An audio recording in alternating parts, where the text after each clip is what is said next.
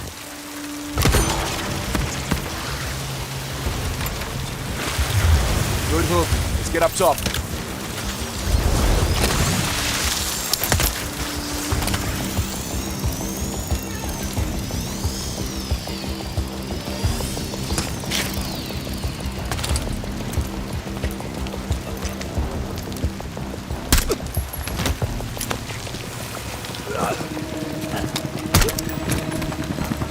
All teams, Alpha's in. How copy? Solid. Relay went clear. Moving to Mark DZ. Stand by. Nods on. IO strobes on.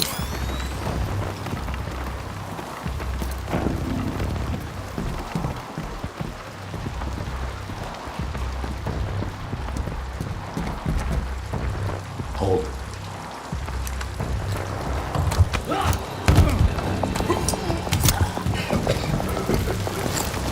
Drop him. DZ clear. 3-1. Kill the lead. Alpha to Bravo 1. Marking with IR. Confirm visual. Visual. Bravo inbound.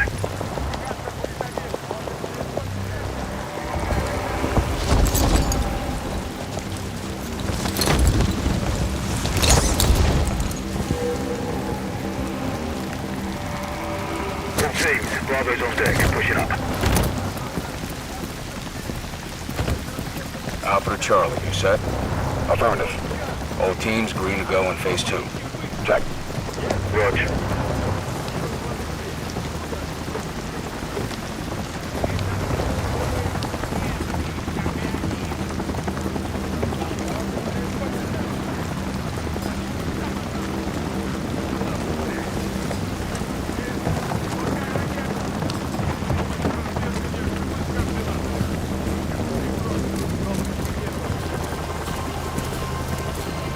Moving interior.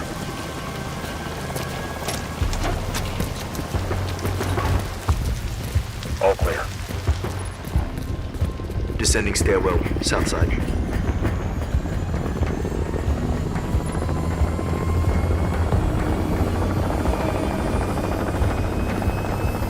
Nods off. Be advised, they got a bird up. Movement in the courtyard. Looks like a prisoner transfer. Not our guy. On me. Hold up here. All teams, Alpha's in position. Copy. Bravo set. Charlie, good to go. Roger. Fire in the hole. Stand by. 3, 2, 1. Execute.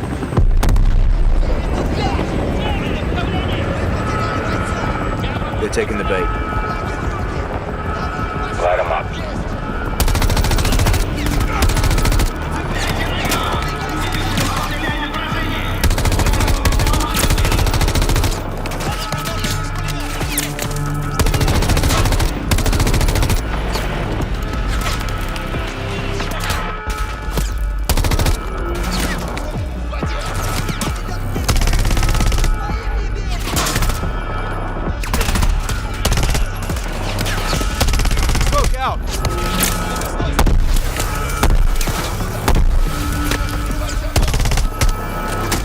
Hatchway.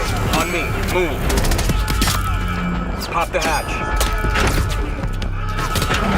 Let's go! Stay close!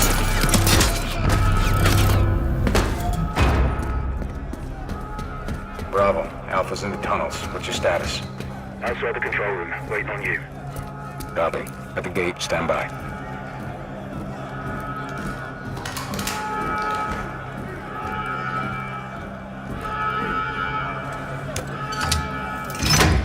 All teams, let's roll thunder.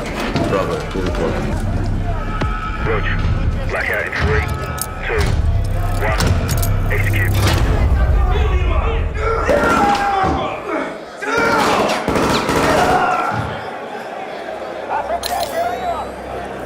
All teams, Bravo's got the keys. Alpha, you have 1 mic before the lights are back online. Copy, Bravo.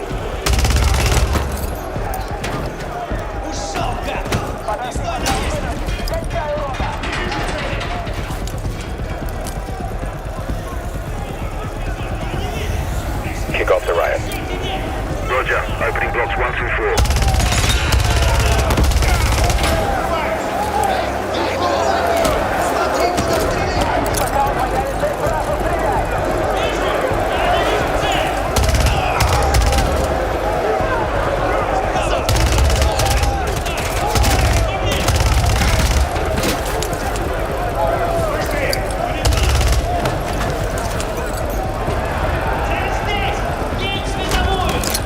Alpha 1 to Bravo 1. Open 55C.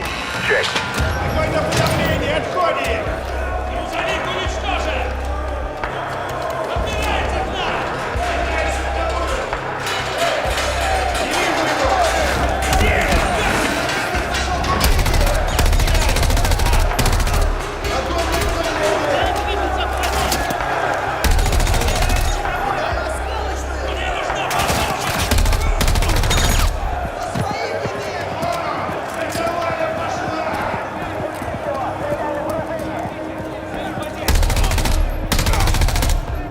Clear.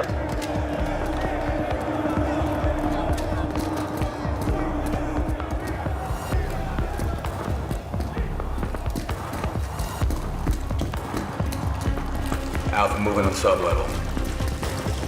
Let's get our guy.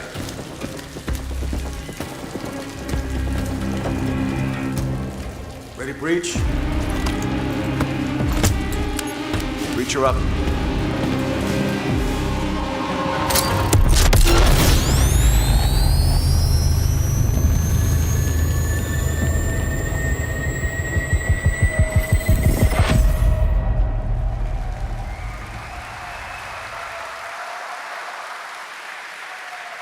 You can stay tuned for more Modern Warfare 3 details and gameplay when Call of Duty Next, the premier showcase event for Modern Warfare 3 multiplayer, Call of Duty Mobile, and Warzone takes place. We're announcing it tonight on October 5th, and jump in for yourself when the multiplayer beta kicks off on October 6th.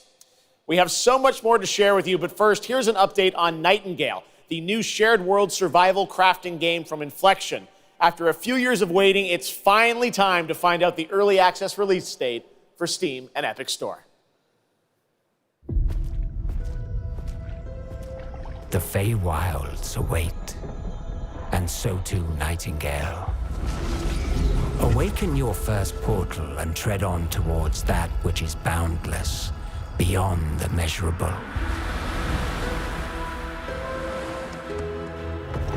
Sequestered, struck by woe and lacking supplies, the question becomes, wilt thou be a survivor?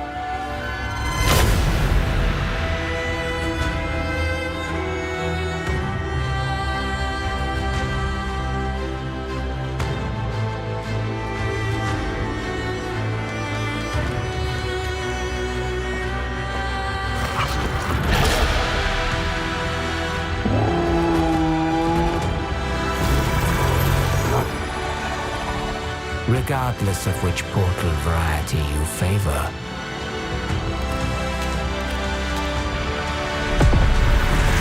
realm cards will be necessary.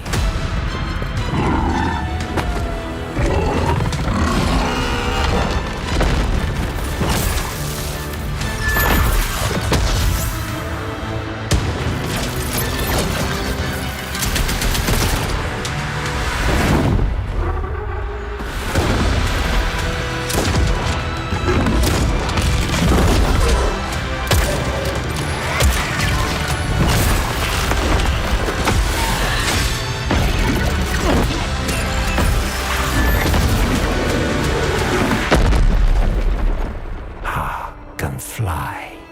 Let my words steer your steps.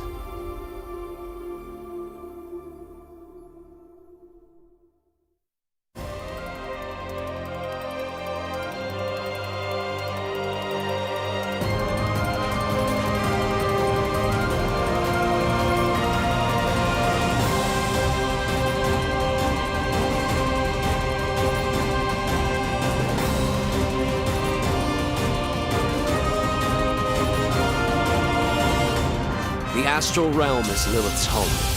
One way back is to restore the forbidden primal. She will utilize the power of the four primals and attempt to cast open the gates once more. You can tell primal beasts were weapons created by astrals. Their powers are capable of untold destruction. Primal beast. Is that what you call primeval gods? I sense something, but I can't put a finger on what. That doesn't look right from up here. Oh no! Feels like overkill for a glorified treasure. Something's blocking me. I can't get through! Oh, primeval god, I beg your forgiveness.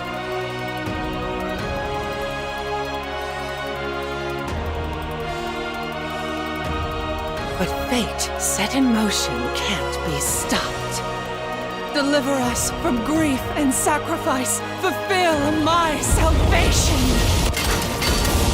The Hobbit! We've been through a lot together. Visited new islands, met new people. But you've always been there to protect me. I just wanted to say thank you.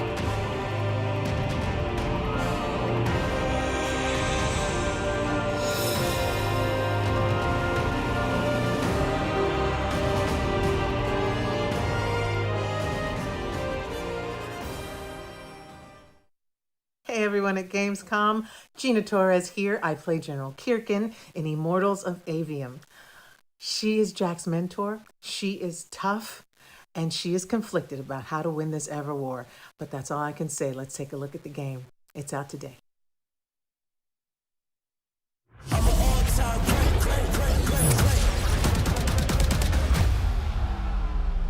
Jack. We're out of time. Trying to be the best, but you can't come close to the power in my fists. Everyone that can fight already is. And we're still losing. I'm an all-time great. I'ma rise up to protect my own name. I'm an all-time great. Living legacy, everything self-made. The last immortal. Can't stop me. I'm an all-time great. I'ma rise up to protect my own name. I'm an all-time great. Stitch him up.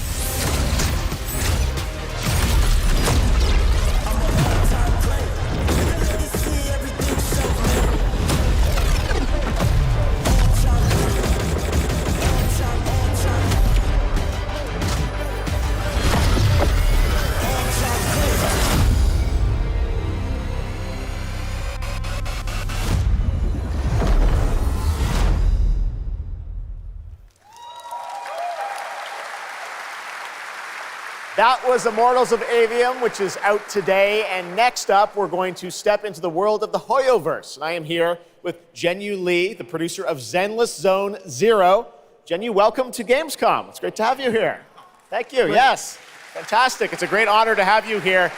We've been very excited to hear more about ZZZ, the next game from the Hoyoverse, in the Hoyoverse. Can you tell us a little about what you brought to Gamescom for this ARPG? 非常荣幸今天来到 Gamescom 这个舞台，并且给大家带来了我们的作品《绝区零》，是一款都市幻想类的 ARPG 游戏。I'm incredibly honored to be here tonight, and I've brought one of our newest products with me today, which is Zenless Zone Zero, an urban fantasy ARPG. 距离上次我们给大家分享动态已经有1年时间了。我也知道大家非常着急，想知道我们新的一些研发进展如何，所以这次我们想借助这个舞台，给大家分享一下我们新的研发中的内容。So I know it's been a while since we've given you an update on what we've been working on, and that's why I'm particularly happy to be here today to give you an update on the progress that we've made with this game. 接下来的 PV 会有我们新制作的战斗机制和我们新的都市交互系统，希望大家喜欢。So we've brought a trailer with us, and it shows you some of the urban environment that we've been working on, and also some of the dynamics of the game. I hope you like it. Excellent. Thank you very much. Here you go. Brand new trailer for Zenless Zone Zero at Gamescom.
This past April, Honkai Star Rail made its global debut, and the game has captivated players with its interstellar grand journey. And today we're excited to share a special look at its beloved characters and provide an update on its PlayStation 5 release. The Luofu's reconstruction efforts are ready for inspection, General Fu Xuan.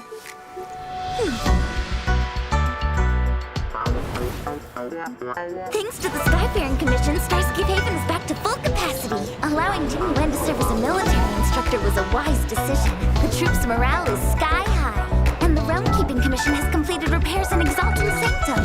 Harmony has returned to the Xianzhou. I don't remember Exalting Sanctum ever having one of these. What manner of evil transported us here? Great work, General! General 1, Demon 0. Please, please, please, please! Plan B.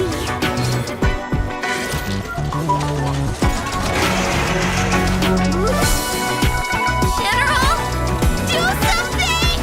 Excuse me, coming through!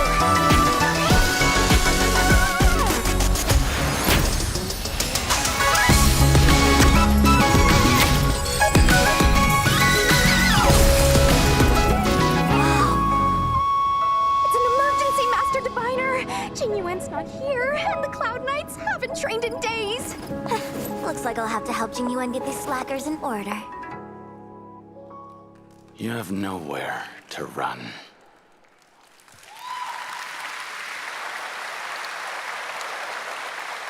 We got still more Hoyoverse for you. Genshin Impact is nearing its 3-year anniversary, and the game just released its 5th nation, Fontaine. Here's a look at the nation surrounded by water, plus the announcement of a brand new concert series coming, hopefully, to a city near you.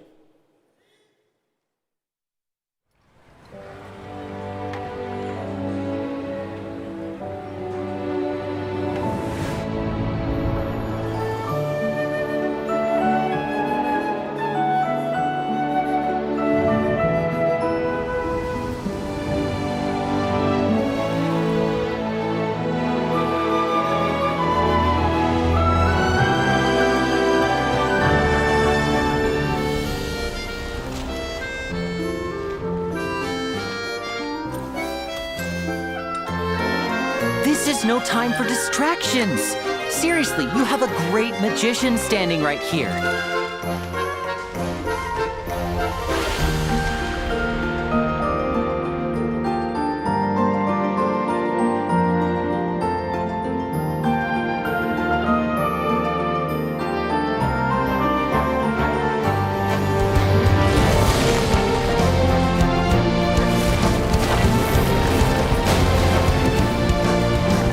Moves away! Stefana! Here comes the finale.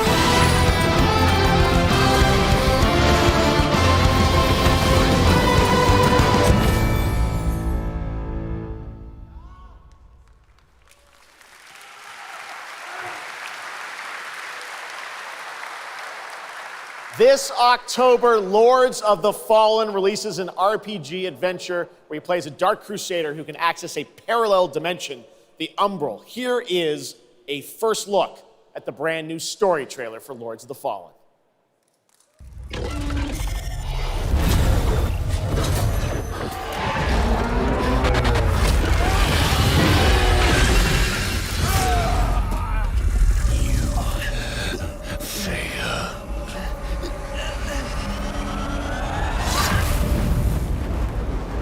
I look upon you with pity, my lost child. For you have been deceived. They brand me evil, a tyrant, and yet I offer you something they will not. A choice. After all the time mankind have had to shape their own destiny. See what they have made of it.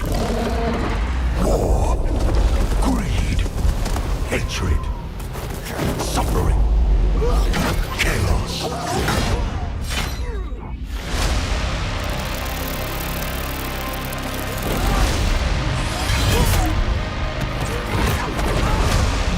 You will know darkness, brother.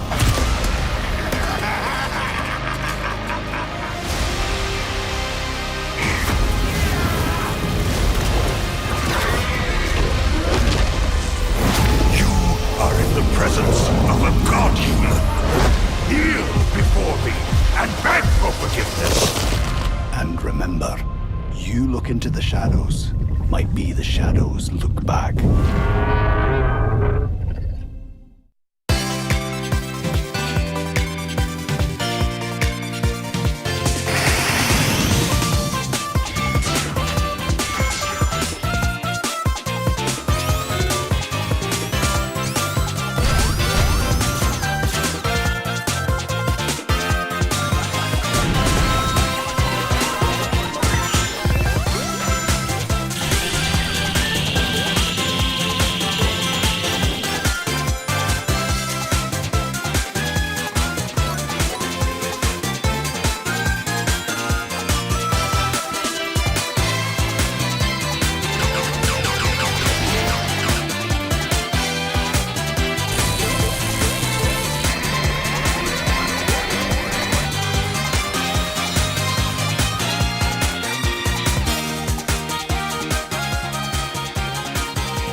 Looks amazing. October is going to be a very busy month for new releases. And yes, there will be full 4-player co-op gameplay in Sonic Superstars. But that is not all the Sonic news we have for you tonight at Opening Night Live, because we also have a special update for you on Sonic Frontiers.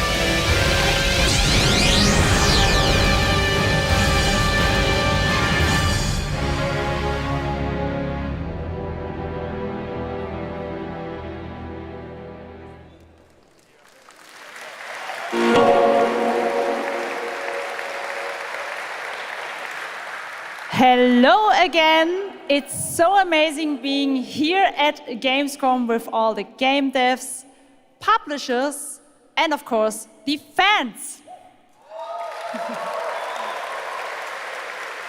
Gamescom is the world's largest video game event. Just check out this footage from last year. There are so many opportunities to celebrate games and connect with your fellow friends.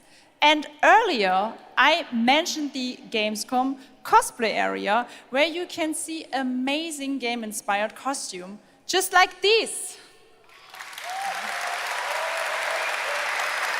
Now I'm here with Mochi Dragon, Rainbow Raven, Zaza, and Saphira. Mochi Dragon, can you tell me how you choose a character to cosplay?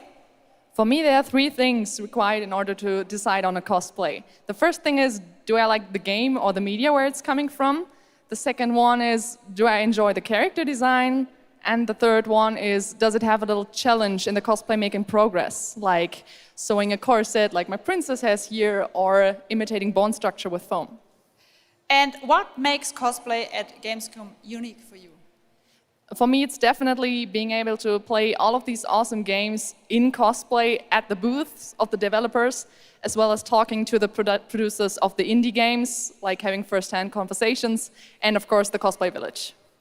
Thank you so much for sharing your costumes with us, and I wish you a great and wonderful Gamescom. Thank you. Applause.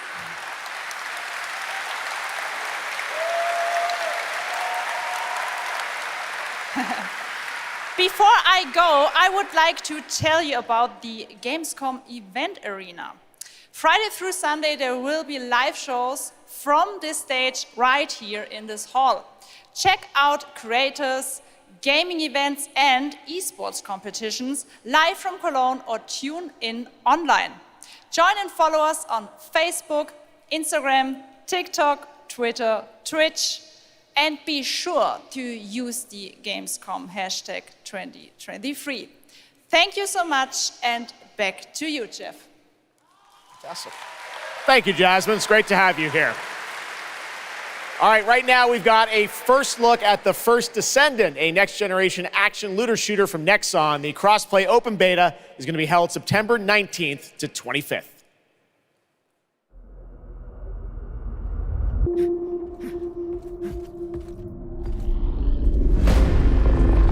We must follow the will of the ancestors. Accept your calling, Descendant. The Descendants are risking their lives for us, for Albion. Rise, my warriors! Give your lives for Clipoff! It's the Ironheart! This could wipe out all of the Vulgus, right? That's so cool! Countless Descendants have shed blood to protect the sanctity of this great place. Despite their efforts, humanity is still at risk of extinction. And you are the only chance we have.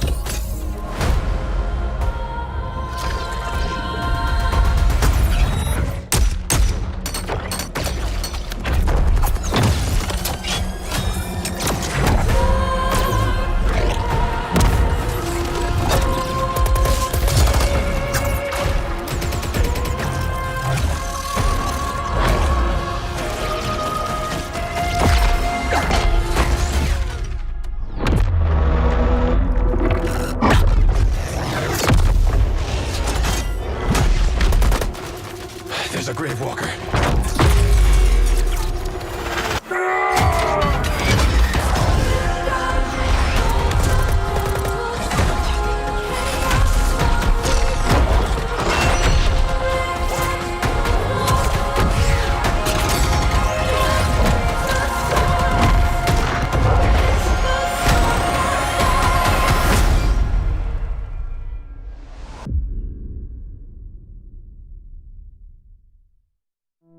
Hello?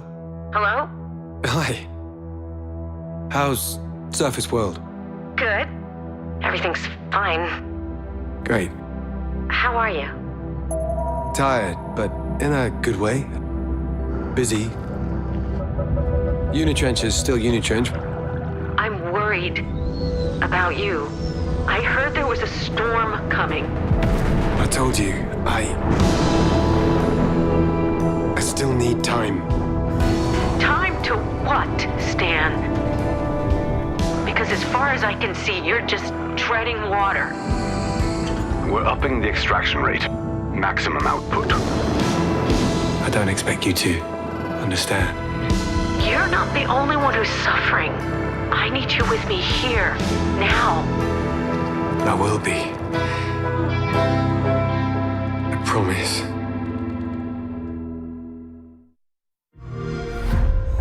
You're right there, on the verge of something special. Of being first into great unknowns.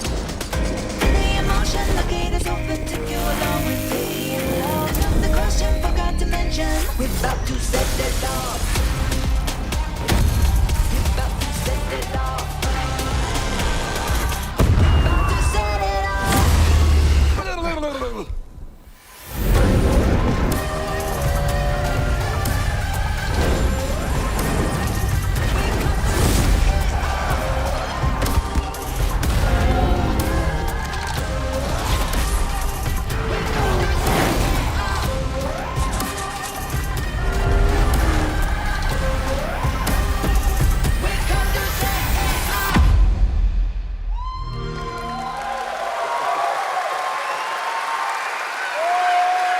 Joining me now are Troy Baker, Roger Clark, Julia Brown, the stars of Fort Solace, which is out today on PlayStation and PC. Guys, welcome to Gamescom. This is so fun. Tell us a bit about this project. What can you tell us Oh about? my God, look at these people. You guys are insane. Yeah!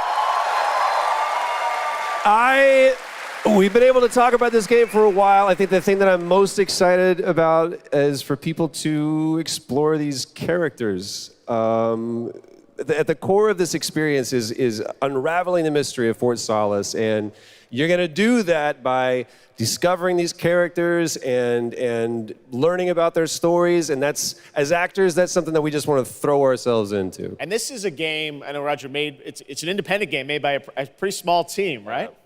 10 people, 2 years, 0 delays. We are very excited to share with you the world, Fort Solace today.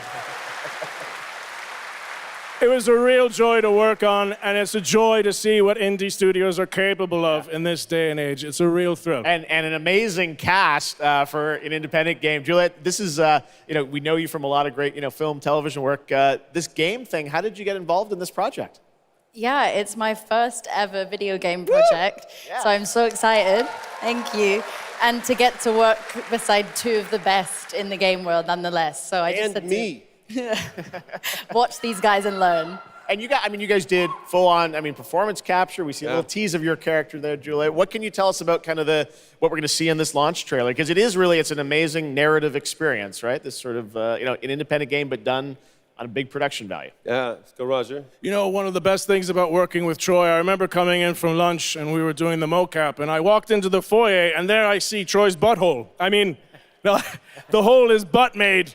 When I say we threw ourselves into this, we literally did. And there's a hole in the wall that was made by my butt. Yes. Which he signed. And Juliet, I know it's a little mysterious what your role is in this game, right? But we have to play to find out. So I play Jessica Appleton, who's an engineer working on Fort Solace alongside Jack Leary. And they're going to have a night that they will never forget. Ooh, okay. It's a thrilling ride. Well, let's get a little tease of this. As I said, it's out today. Here is the launch trailer for Fort Solace. Thanks so much, guys. Our pleasure. Thank you, guys. Thank you.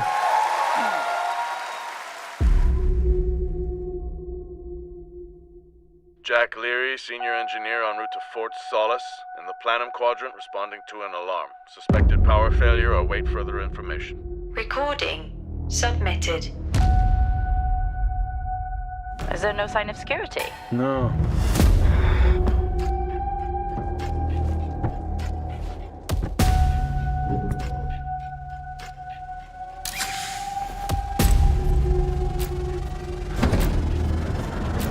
I think there may have been an incident here. What the hell is going on, Jack? You need to leave and let Central handle it.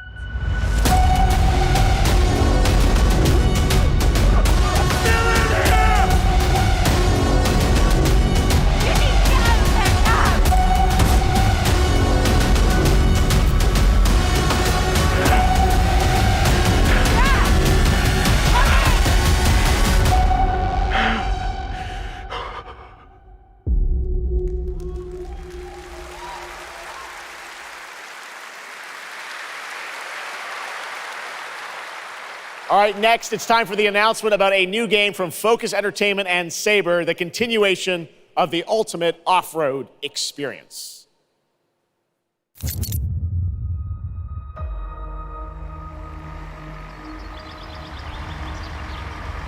Behind all great discoveries lies a journey. One of anticipation and adaptation. Of struggle, of hope.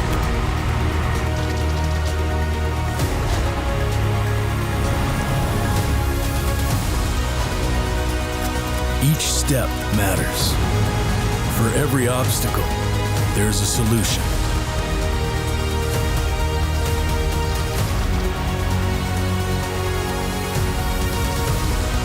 For every task, a tool.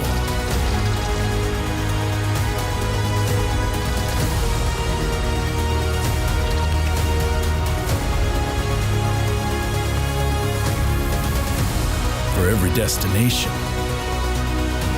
an expedition.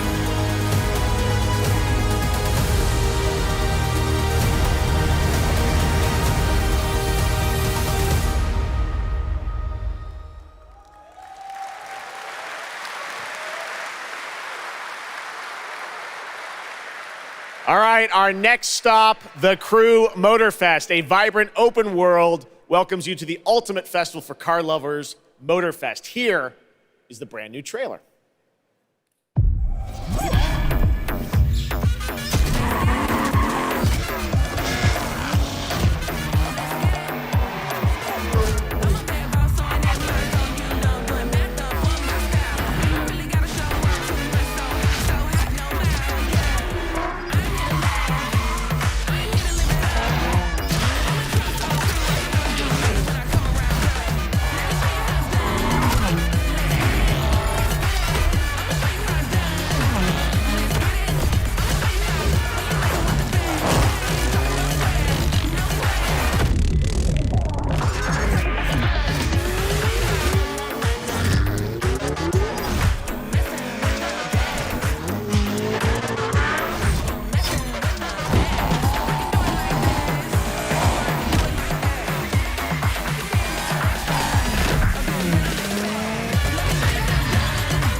The Crew Motorfest comes out September 14th, and the brand new Lamborghini Revuelto is on the cover and playable. And we have a special O&L announcement for everyone watching between September 14th and 17th. A free trial will be available of the game, offering 5 hours of gameplay on all platforms for the Crew Motorfest. All right, moving on with CD Projekt Red gearing up for the release of the spy thriller expansion to Cyberpunk 2077 Phantom Liberty on September 26th. The studio is ready to share a new look at the wide range of overhauled mechanics coming to the game, and as you're about to see, a lot has changed. Let's check this out.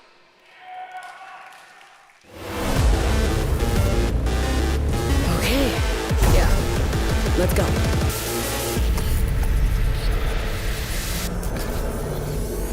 My favorite merc.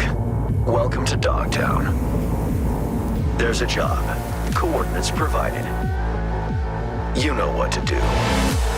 Get your ammo, assault rifles, tactical gear.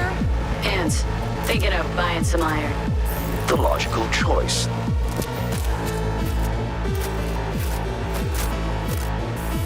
Damn, green view. Home stretch. Getting a ripper to overclock your chrome before the fight? Not a bad idea. Okay, I'm ready. Get this show on the road.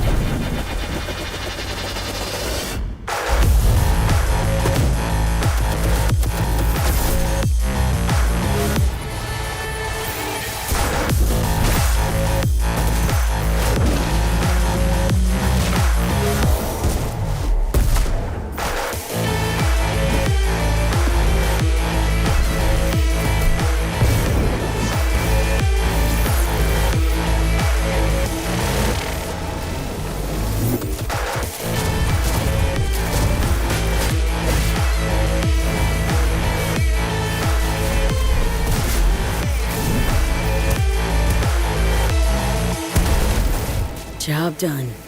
Premium work, V. I'm closing the gig and sending you a little bonus. Something that will spirit you home safely. Someone dispatched a hunter. Good luck. Fuck incoming! Fire till she drops!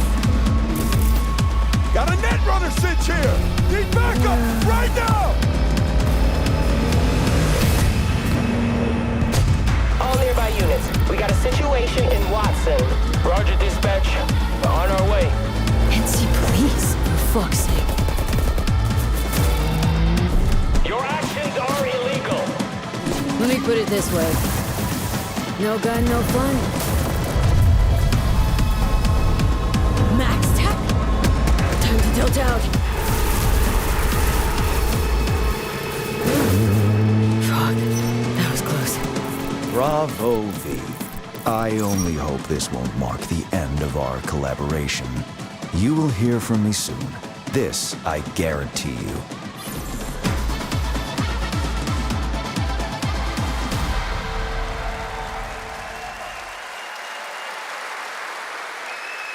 It's so close, and here to talk a little more about what we've just seen is Yulia Primok, gameplay designer from CD Projekt Red. Yulia, welcome to Gamescom. Hey, I'm excited to be here today. Well, we're excited to get in depth about what we just saw because there are a lot of upgrades coming. We just saw a lot of upgrades and changes that are coming to Phantom Liberty. Where do we even start? So basically, we've prepared a major overhaul of the gameplay experience. So for example, with our absolutely redesigned perks system, we prepared many cool play styles and many cool abilities to try out. For example, deflecting bullets with your katana, or just robbing your enemy and throwing that enemy around. And on top of that all, we also prepared a new relic tree that will allow for to empower your cyberware even further. Wow. It seems like players, can even further customize their playstyle to suit their taste. We also saw in that video a lot about vehicles and how vehicular combat is even being upgraded, right? Exactly right. So vehicle combat is a massive addition. Players will be able to shoot their guns while driving. They will be able to use mounted weapons like and rockets. And on top of that all, they also will be able to take remotely control over vehicles to, for example, crush them or into like some group of enemies. Wow. And, sorry to interrupt. Yeah, One more thing is that car chases are gonna be a new, renewed experience with the revamped police system. Okay. Well, it seems like you're upgrading, you said, across the board with a bunch of different things. And thank you so much for coming out to tell us about it. Like the trailer showed, I know you have something else to announce, though, that wasn't in the trailer, right? Exactly right. So I'm really happy to announce that a lot of what we've just seen in the trailer will also be coming to Cyberpunk base game for free for current-gen consoles and PC. Wow, okay. 2.0 update. Exactly. All right, well, I cannot wait to check it out next month. Thank you so much, Yulia, for joining us here at Gamescom. Yulia. All right, tonight we've also got an update on the science fantasy strategy game Stormgate and a first look at one of the factions, the Infernal Hosts. Stormgate is a spiritual successor to classic real-time strategy games like Warcraft 3 and StarCraft 2. Stormgate will feature highly asymmetric armies fighting for control of Earth's future. Today we have an early look at our second faction, the Infernal Host. Infernals live and die by the code of victory at any cost. They have a powerful advantage, Shroud, fields of dark magic that strengthen their armies. The lowliest Infernal units are the Worker Imps. You might think they're cute, but don't get too close. Between these powerful lumbering brutes and the fiends that they unleash, Infernals will sacrifice everything, including themselves, to emerge victorious. On the music front, the Chainsmokers are advising us on our soundtrack. We're working with composers like Frank Klepacki of Command & Conquer. We'll share more later this year, including some of the friends we brought in to lend their voices to our co-op campaign. All must serve.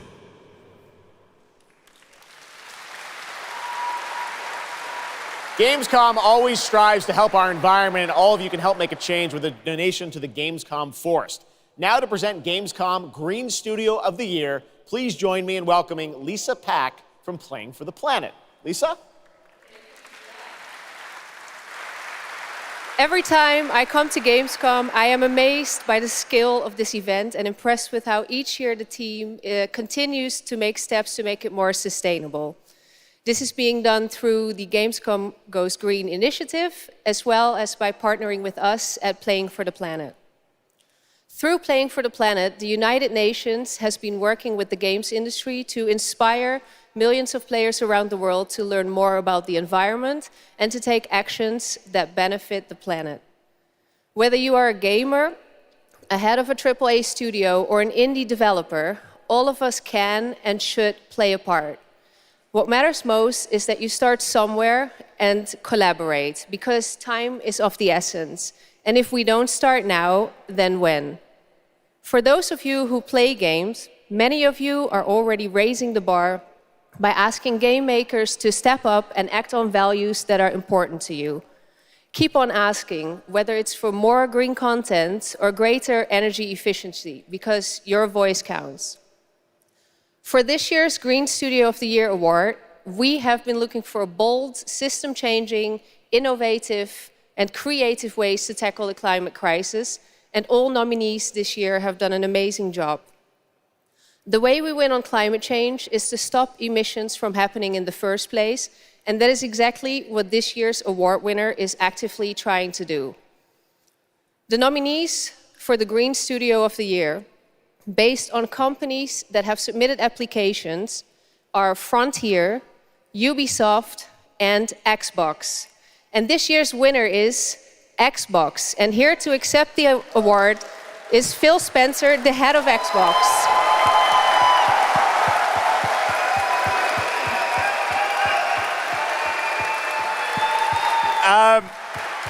I'm accepting this award on behalf of an incredibly talented team at Xbox that has worked very hard to put tools in the hands of developers to allow them to see the impact of their code on the energy draw of the consoles. We do this so that we can all play while we continue to make the world a more sustainable place. Thank you very much. Thanks, everyone.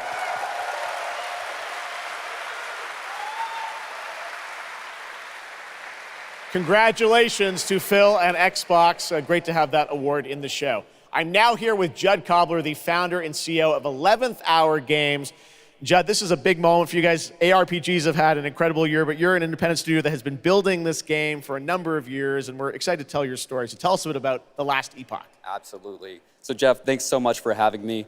First off, before Last Epoch, I was not in the games industry. I was just a die-hard action RPG player that dreamt of creating a community-made action RPG. And with the help of our community and Kickstarter, we've been able to make that happen. And so in Last Epoch, every single skill in the game has its own transformative skill tree. We have 119 skills in the game so far, and we're adding more every single patch. We also have an awesome deterministic skill system, deep and interesting loot, and multiple in-game systems for endless playability. And Jeff, tonight we're excited to announce our newest class, the Rune Master. The Rune Master has a unique mechanic where he's able to invoke any of 40 different abilities with a single button press, making it super exciting and fun to experiment and find your perfect play style. And the Rune Master is going to be joining us September 7th and will be available to play here all week at Gamescom. Amazing. Well, this is such a great story of this game. I encourage you to check it out. And right now, we've got a first look at the Rune Master. Thanks, Judd. Appreciate it. 5 years ago, Last Epoch was a community dream. What if we, the players, could band together to make the next great ARPG? What would that game look like? Lots of character classes to choose from. Every single skill would have its own build-defining skill tree. Reaching in-game would be just the beginning, and it would be updated for years so we could play forever.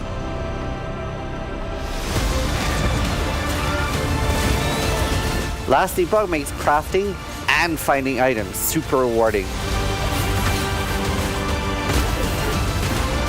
Again, it's genius. I think this is the most innovation we've seen in a trade system in an ARPG in at least a decade.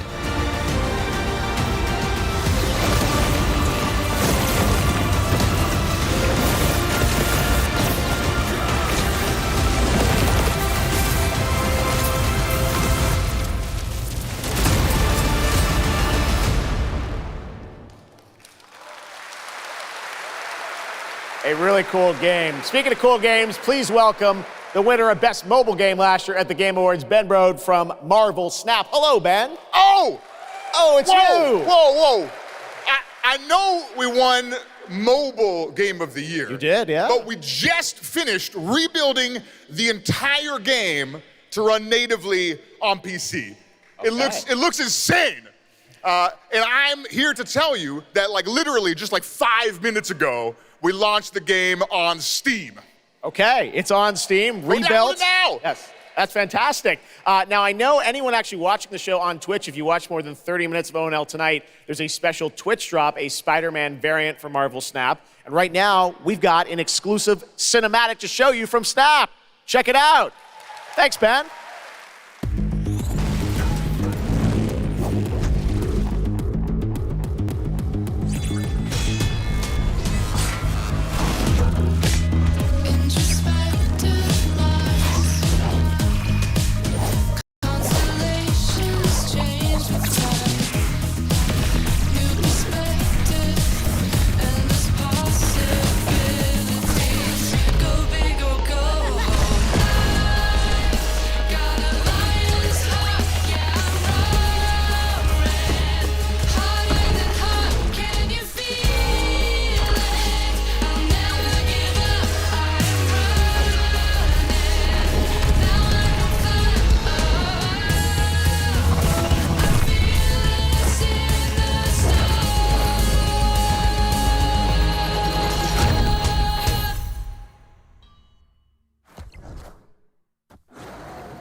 Ready to get out there?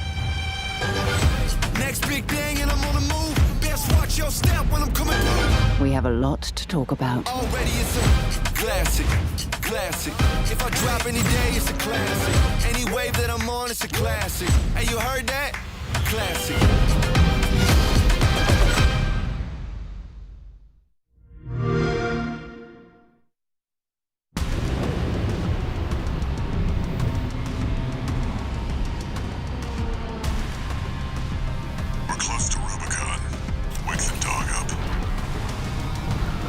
Activating cerebral coral control device.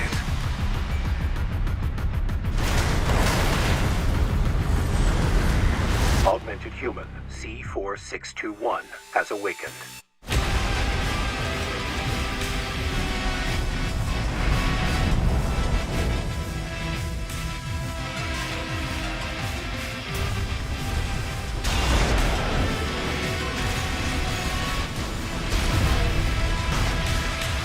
Call sign Raven. Priority subject for termination. High on the list.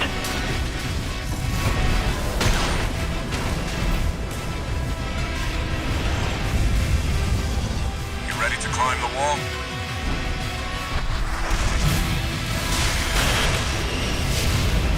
A call response from the generator.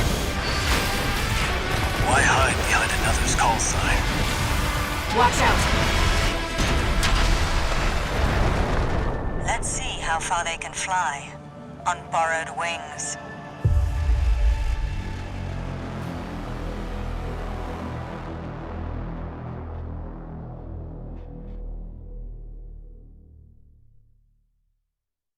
Memories form like scars. Cut deep enough. And they'll never fade. Or be forgiven. I ran, I begged, I stole, but I survived.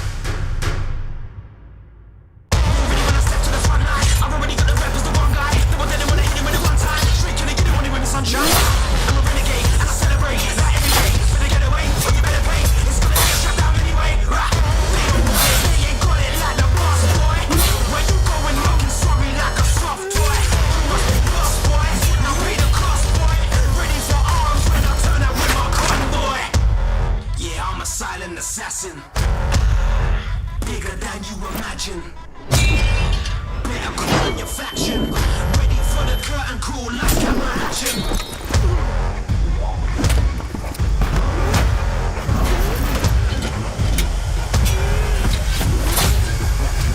Ready for the curtain call, last camera action. It doesn't matter who tries to stop me. I'll cut my own path through. I'll fight until I stand in the land of salvation. War Haven.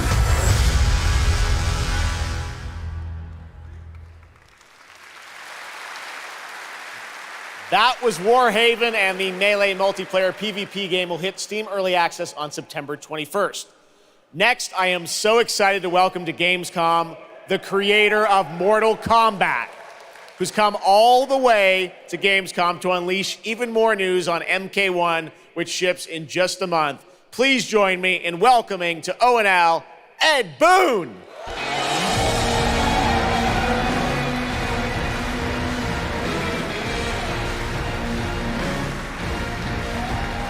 Hello, Ed. Hey, Jeff. Fancy seeing you here.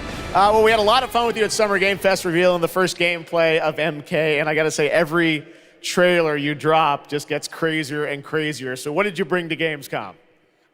We brought another, probably our craziest trailer of all. You know, since we introduced the gameplay at Summer Game Fest, we couldn't believe the reaction people having to the game, and they've actually gotten their hands on the game, which has become even more exciting. I can't believe the crazy stuff people have come up with, combining the main characters and the cameo characters. It's been a riot.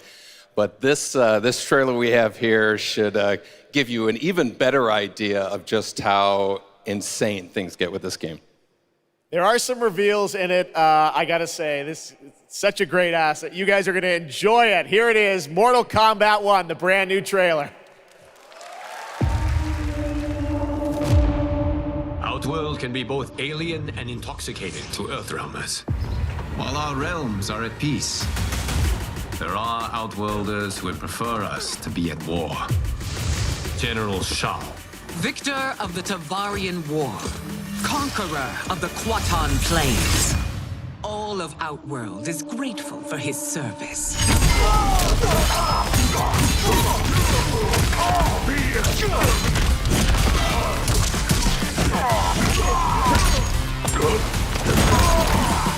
You would consign us to endless war. Better that than be Liu Kang's lapdog. Did not your illustrious father teach you that war is the last resort? Do not forget that, General.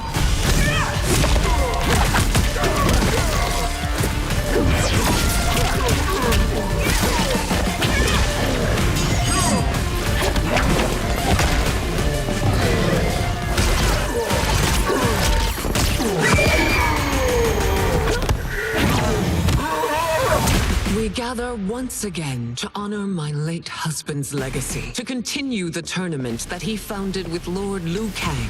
Empress Sindel. Let us meet your champion. Earthrealm's champion is Raiden, Your Majesty. Is it me? Or is Earthrealm's champion scrawnier than usual?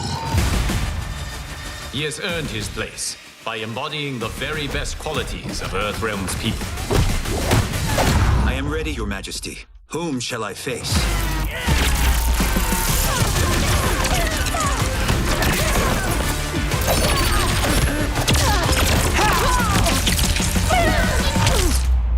We will destroy your champion, Liu Kang. He will taste no victory.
Your queen.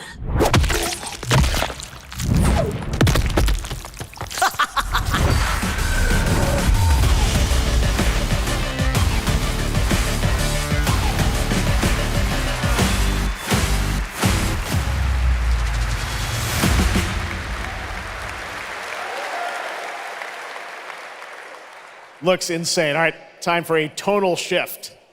Era History Untold is making its first event appearance this week at Gamescom. This turn-based grand strategy game is about building and leading a nation throughout alternative history. Here is a first look at the gameplay.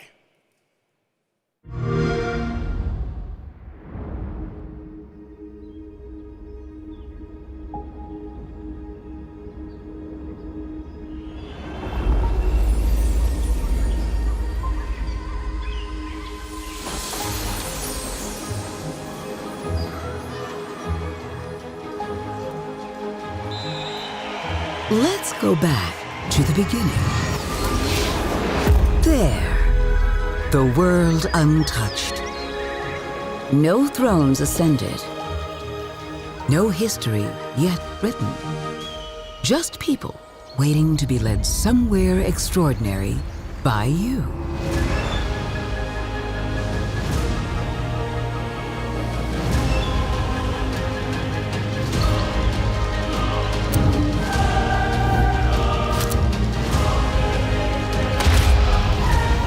Will you be wise? Will you inspire?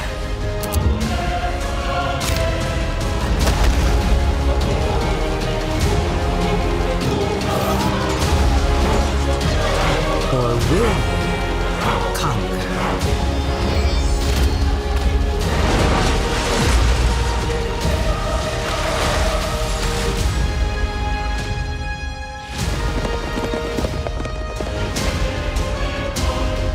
However you choose to change the world, one thing is certain: history will never be the same.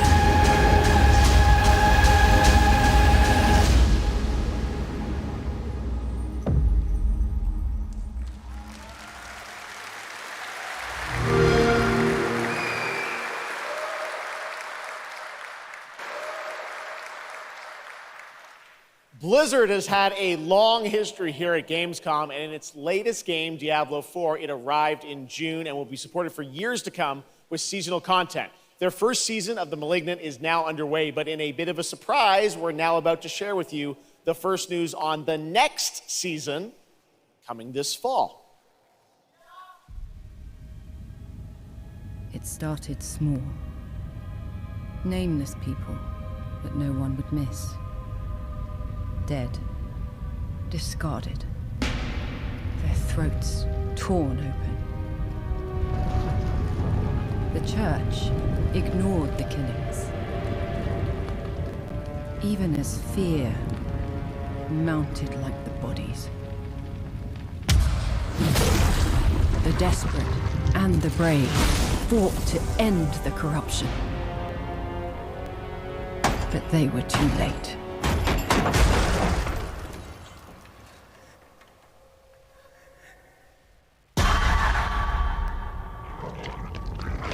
It changed them, killed them, brought them back, hungry. I have fought this plague a long time.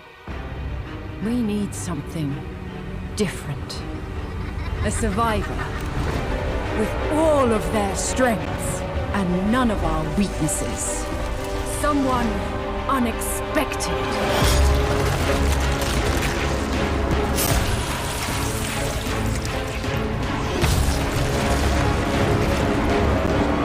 And they'll never see you coming. Track them. Hunt them. Kill them. In the realm of darkness, we are the beacon of light. Let our stakes pierce through the hearts of the damned. For tonight, we hunt.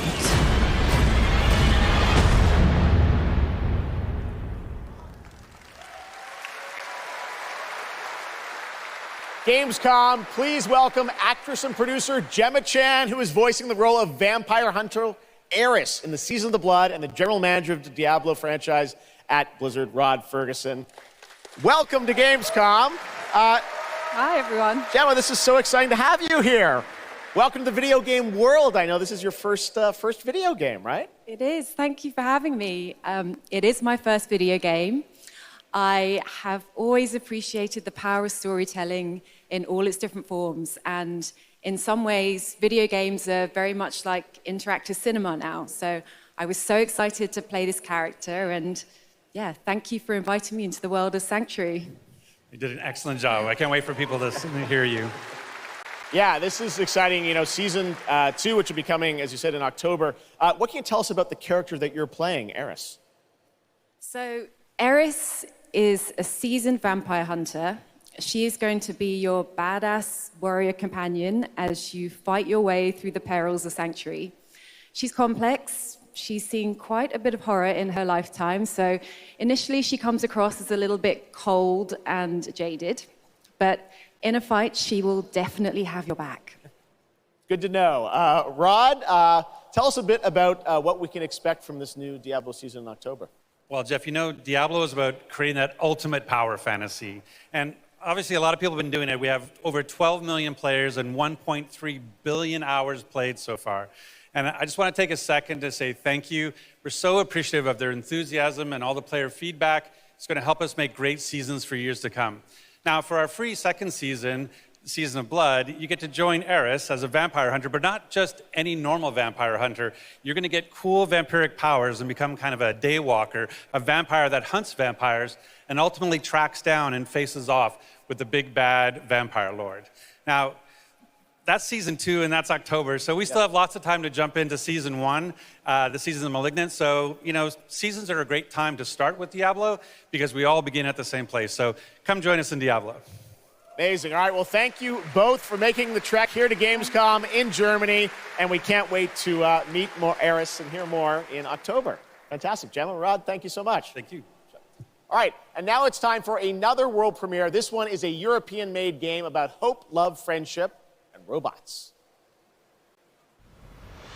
In a world divided by disinformation, where danger lurks around every turn,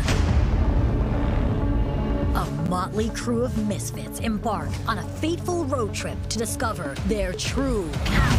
Please tell me you're done. Oh, we're just getting started, dude. What is this music? I believe the kids call it K-pop music. Just K-pop. Turn it down. Leave my music alone. Shut the hell up. Words have power.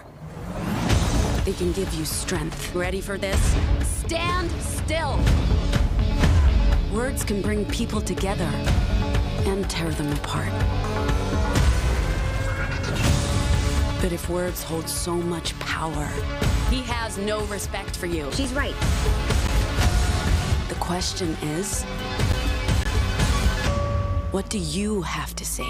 I think we can all agree that my trailer voice was better than yours.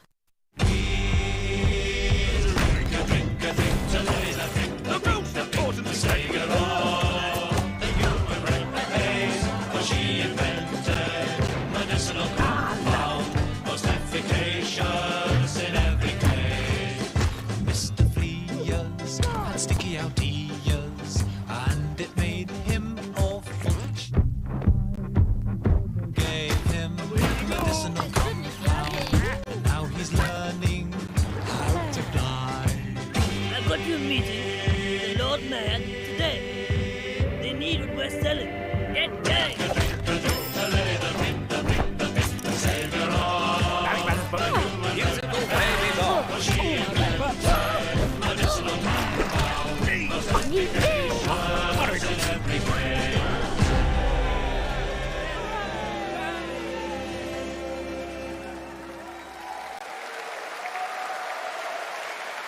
That's a really fun indie game. Thank goodness you're here. And now to completely shift the tone again, I'm here with Sam Lake, who's going to take us to a very dark place with Alan Wake 2. Sam, welcome to Gamescom. This game is coming out in October, and we've had so much fun. We announced this a few years ago at the Game Awards and at Summer Game Fest. We met Saga Anderson and heard a little bit of her side of the story, but everyone's been asking me, and I'm certainly expect you, what about Alan's story? What can you tell us about what it's like to play as him Tonight, I think it's finally time to answer that question.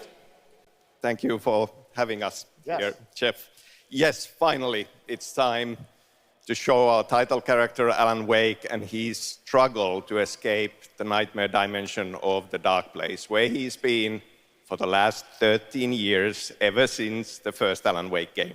It's a long time. We've been waiting a long time to play another one.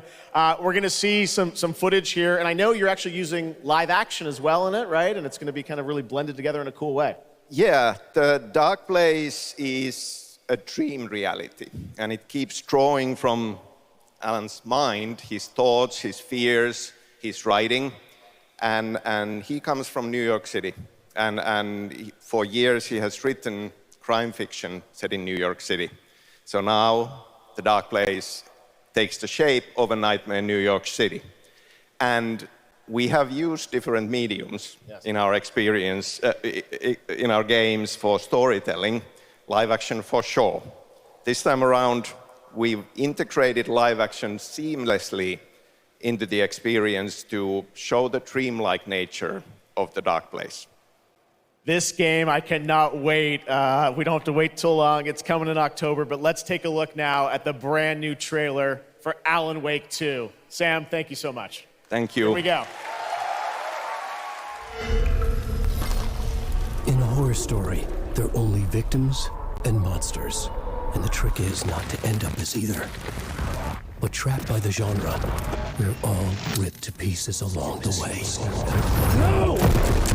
Welcome! We have a great show for you here tonight. Alan Wake, one of my all-time favorite writers, and guests on the show. He's here to talk about his latest book. Initiation tells the story of a fictional writer named Alan Wake, who is trapped in a nightmare, desperately trying to find the manuscript of a novel he has forgotten he has written. Did you write these pages, Mr. Wake? I'm trying to remember it. You're the killer, the cult leader. No! You've got the wrong man!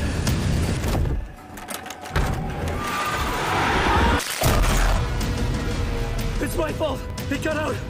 Wake has a double. Where is he now?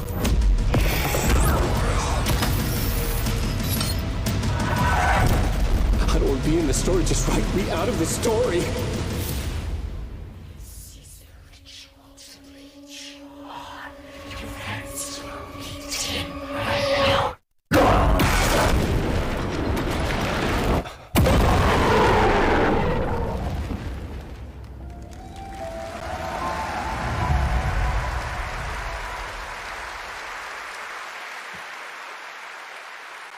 That looks absolutely amazing, and that's going to do it for Opening Night Live. We have so many amazing games coming this fall. I want to thank all of you for being here tonight, watching online. Jasmine, thank you for co-hosting.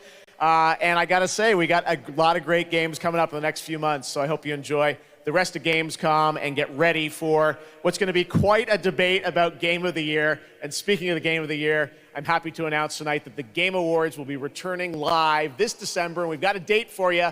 Thursday, December 7th, the show will be streaming live everywhere. It is our 10th show, which I can't believe. We've been doing it for 10 years. We'll be live at the Peacock Theater in LA on Thursday, December 7th, and I hope to see you then. It's going to be a very, very special show. Thanks again for watching Gamescom Opening Night Live. We'll see you again next year. Good night, everybody.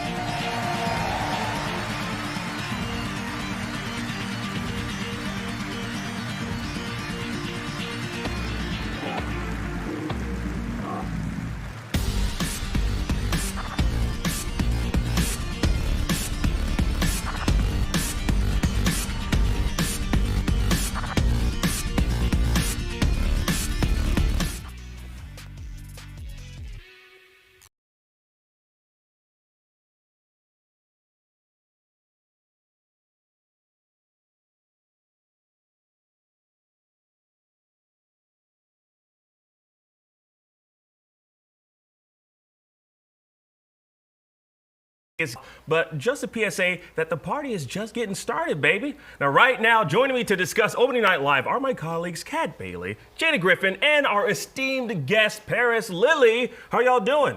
Doing great. Amazing. Yes. Okay, now let's just get right into the biggest reveal, starting with the new gameplay trailer for Black Myth Wukong. Like, first revealed back in 2020 by Chinese developer Game Science. What are our thoughts on this, Kat? Let me start with you.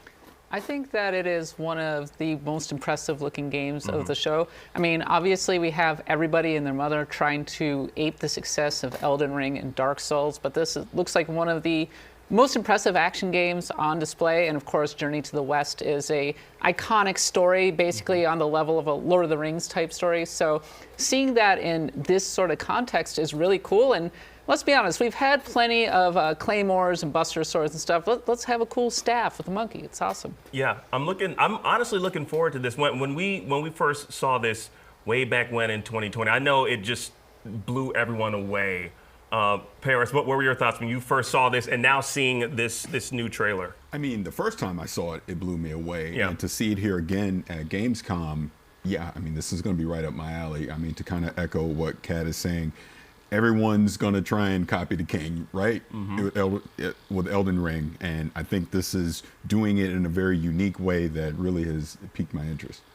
Yeah, it's one thing to kind of set that standard, but I think, and you can expound upon it, and I think they're doing a great job. Jada, what are your thoughts? You know me, I'm a big Souls fan. You know, I love me some Sekiro, I love me some Elden Ring, I love me some Dark Souls. This looks to have a lot of those great elements. It's very fast, it's fluid, it's being developed on Unreal Engine 5, so it's gonna look gorgeous, as we can already obviously see with this. I really hope we get to, you know, dive into some of the Monkey King kind of powers and like real trickery and stuff like that. I really wanna see those type of elements. The combat looks fantastic. I want to see what's beneath the surface, though, and that's the big thing for me. I need to see what beyond the surface. Yeah. I mean, I feel like we're definitely sold on this. We just need to kind of just peel back the orange peels or the layers of the orange peel. There's only one layer on an orange. Anyways, we did see a lot. So let's jump on to the next one, which is Crimson Desert. We also saw Crimson Desert, brand new open world action adventure announced back in 2020 at the Game Awards. And it looks even more gorgeous than it did back then. Like, I feel like the longer we were looking at that trailer, the more I realized just how massive and ambitious this game is. Paris, what was your takeaway from what we saw? You know, I jokingly put in my notes as we were watching that, I was calling this Tears of the Kingdom 3 with the way that it ended with him diving down. But no, it looked fantastic. It looked really good. I love the open world aspect of it. I think there's going to be a lot to do in that game. And, you know, for this type of genre, that's exactly what you want. So, looks good. Yeah, Jada, what was your takeaway from that? We saw a lot. There was a lot of stuff in there. We got to pet dogs. Yeah. We got to carry cats. There was a lot of explosives going on. So, I mean, that's three things that I need in every game. And I'll enjoy it. Like, that's a 10 out of 10 thing for Jada. It's like, if I can pet the dogs, carry the cats, blow things up, yes, please. Yeah, like, I'm pretty sure in Crimson Desert, I also saw, wasn't there someone with a flute? And there was like, was it ducks or mice?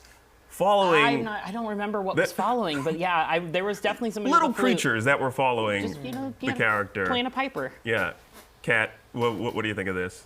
I think it looks fantastic. I mean, obviously, medieval action games in which you're exploring the world, a dime a dozen, but it seems like there are so many different mechanics happening here. You're toppling structures, you've got bow and arrow fighting, fishing, hijacking carriages, petting dogs. We've been talking about the comparisons to Breath of the Wild, but GTA on horseback? Yeah. I mean, that's what I think. And look at those vistas. It's absolutely gorgeous. It's really, really impressive. Pearl Abyss is first in class in graphics. They tend to be kind of underrated in some ways. I think Dokei V, another game that they've been working on, is another similarly gorgeous looking game. Black Desert Online has traditionally been looking terrific. So I'm intrigued. The only thing is that not the biggest fan of like their online actual gameplay. Yeah. So let's see how this translates into Crimson Desert.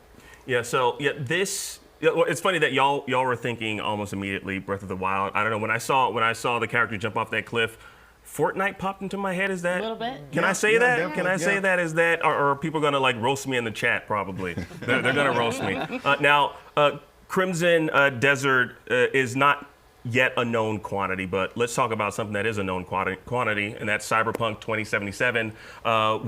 We definitely should touch upon it, because I know, Paris, you have very strong feelings on this game. Let's talk about Phantom Liberty. the expansion. Paris? So what we just got to see really excites me because look, we already knew about Idris Elba was going to be it. Keanu Reeves is coming back. They're adding Dogtown, the new area. All that's great, but they're completely overhauling Cyberpunk 2077. And the thing that came out of this reveal is, new skill tree is going to come out. We're getting vehicle combat, all these things that are happening in the game. But most importantly, with that 1.7 update, it's all coming to the base game. So you don't have to buy Phantom Liberty to take advantage of a lot of these new features and skills that are going to be in Cyberpunk 2077. Not to mention, if you do get the expansion, you do get Idris Elba, you do get Dogtown. You're getting all this new extra content that's coming to the game. And I feel like this is kind of that true vision that CD Projekt Red wanted when they first revealed this back in 2018. I think we're finally getting to that point with Phantom Liberty and all these updates that they're doing, on a system level. So it's great. Yeah, I mean, we got like relic skill tree, new vehicles, vehicle combat, revamped police, and like you said, it's so some of the features will also be added to the base game in a free 2.0 update, which I think is phenomenal. Again, very known quantity. Let's move on to our next one. There was so much revealed. This was so packed, and I want to make sure we have enough time to get to each and every one of it. We also got a new story trailer for Mortal Kombat 1. My man Raiden was looking kind of young and fresh. That game is coming September 19th. Kat, I'm going to start with you. I know you love gore. It's my favorite thing. Yes, I know you love gore. Those You want fatalities? more gore. Yeah. Amazing. What did you think of the story trailer that we saw? The thing that I find interesting about Mortal Kombat is that you can sort of say the single-player storytelling is back in fighting games after more or less being gone for a long time, and Street Fighter and Tekken have their own takes, but Mortal Kombat's the king. They're the OG of amazing lore and storytelling. They're fully animated cutscenes. It's absolutely gorgeous, and we got to see that at length during this trailer, and it really serves to set Mortal Kombat apart, I think, in this one. We got to see a lot of new characters. We got to see Empress Sindel, who she looks like a queen, my queen right here, beating the crap out of everybody. The thing that I'm not the biggest Mortal Kombat fan, I'm more of a Street Fighter, sorry, but I think that the thing that stands out to me about Mortal Kombat 1, I've said this before, is that I love how colorful it looks in this one. I'm actually a fan of the cameo system. It's a fun way to kind of mix up the dynamics. As we know, like Liu Kang basically rebooted the galaxy, and I have to say I love Liu Kang's design aesthetic. Keep it up, Liu Kang. Yeah. Now I got to say I love the cameo effect as well. I love that or that mechanic, but I loved it when Marvel vs. Capcom 2 did it.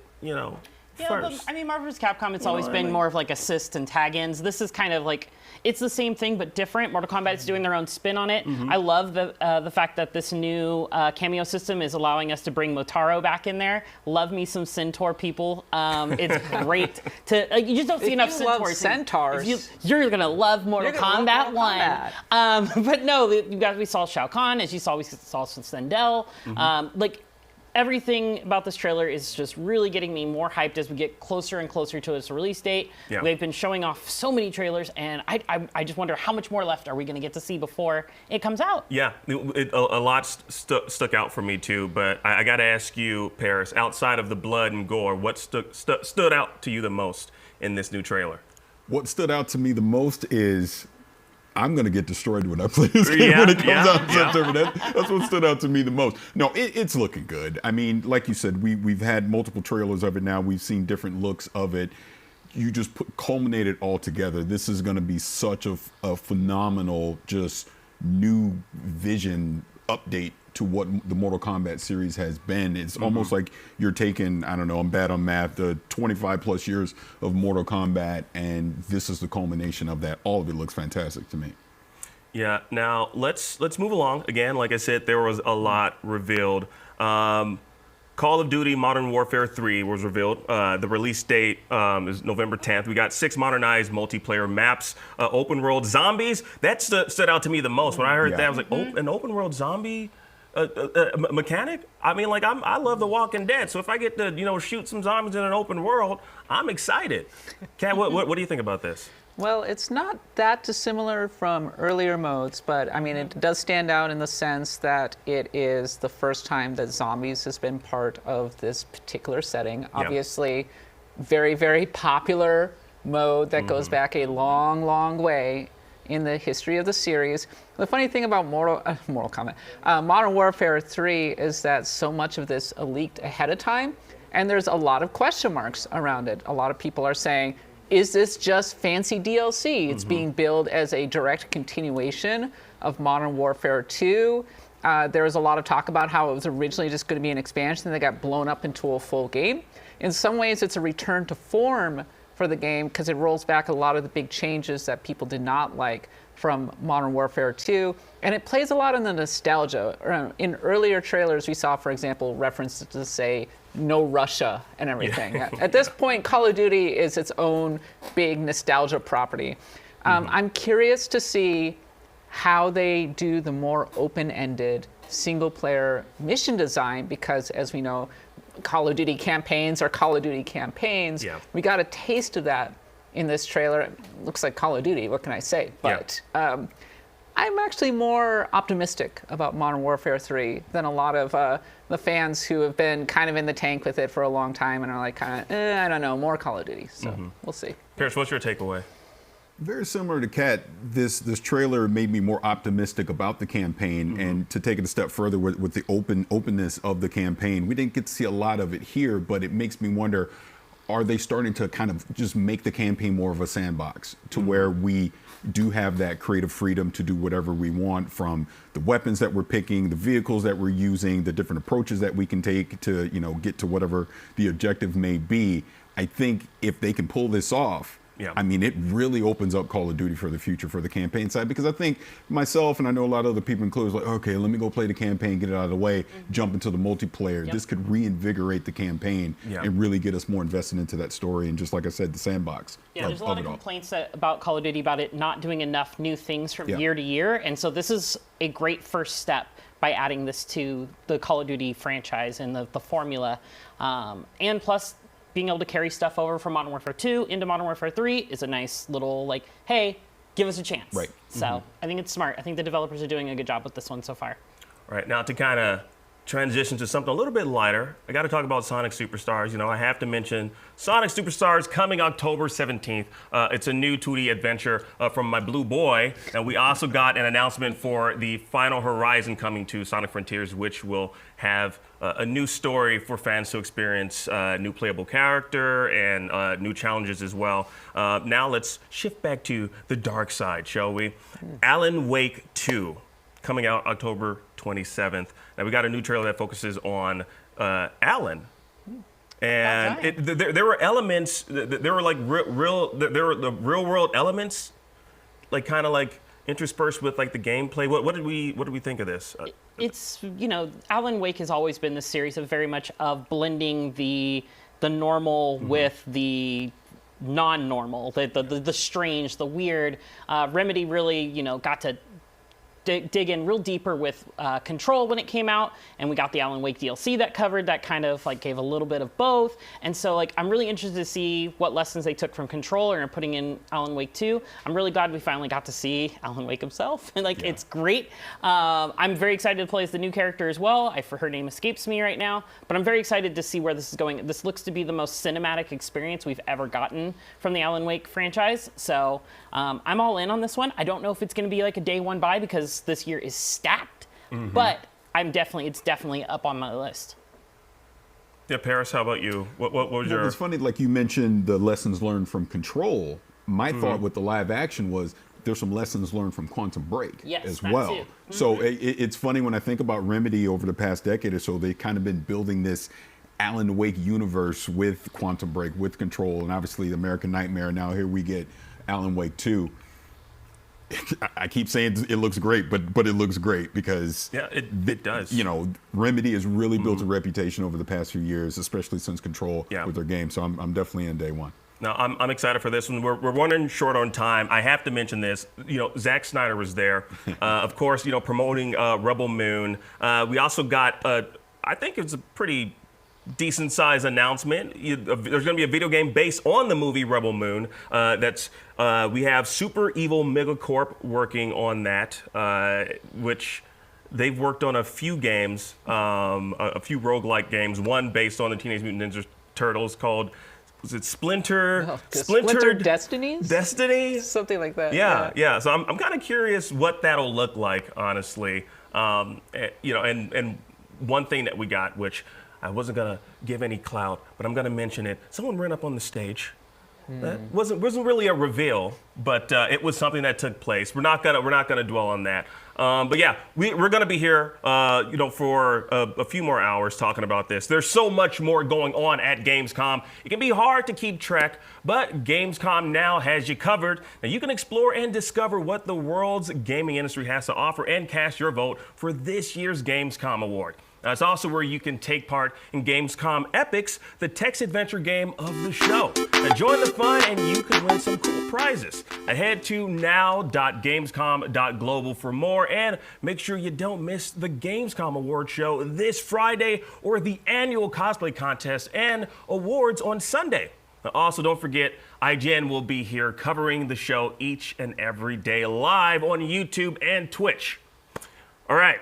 Now we need to take a quick break, but we've got tons more games to talk about in our countdown to day one. That's right, just day one of Gamescom Studio. Now later on in the show, we have an extended trailer for Lords of the Fallen and an exclusive never before seen Hellboy trailer. Now up next, we're talking to the developers of Tekken 8, and we have a great show coming up, but right now, we're gonna take a quick break. The Cinefix Top 100. A list so secretive even we don't know what movies are on it or where they rank. What do you mean you don't know? Each episode will reveal one of the movies. Did I rush it? Felt like I rushed. That was good. I liked it. Talk about why it belongs and finally find out where it ranks. Are you not entertained? Are any of the movies we've shown here even on the list? I have no idea, and it drives me crazy. Join us as we find out on the Cinefix Top 100, Mondays starting July 3rd. Why so serious? Hey, you! Yes, you! Do you have FOMC? Fear of missing Gamescom? Relax. Gamescom is everywhere you want.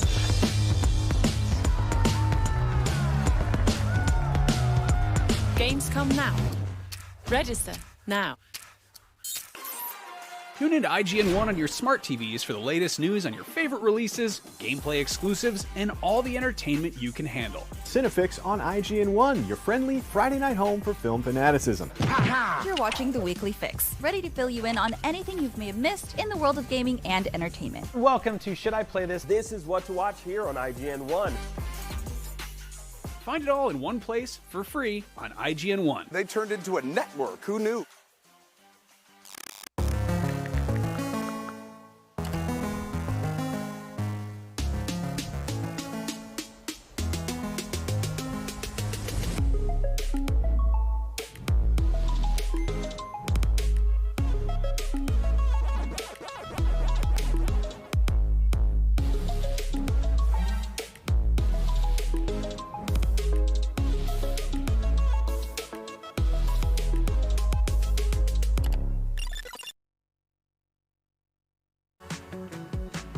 Hello and welcome back to Gamescom Studio Opening Night Live on IGN. Now we just watched Jeff Keighley's Gamescom kickoff showcase of big and exciting video games, and since we might want a little more, we're gonna check in on one of the biggest games of 2024, Tekken 8. Now we sat down with the people behind Tekken 8 and got them to tell us about some of the biggest new changes to the game.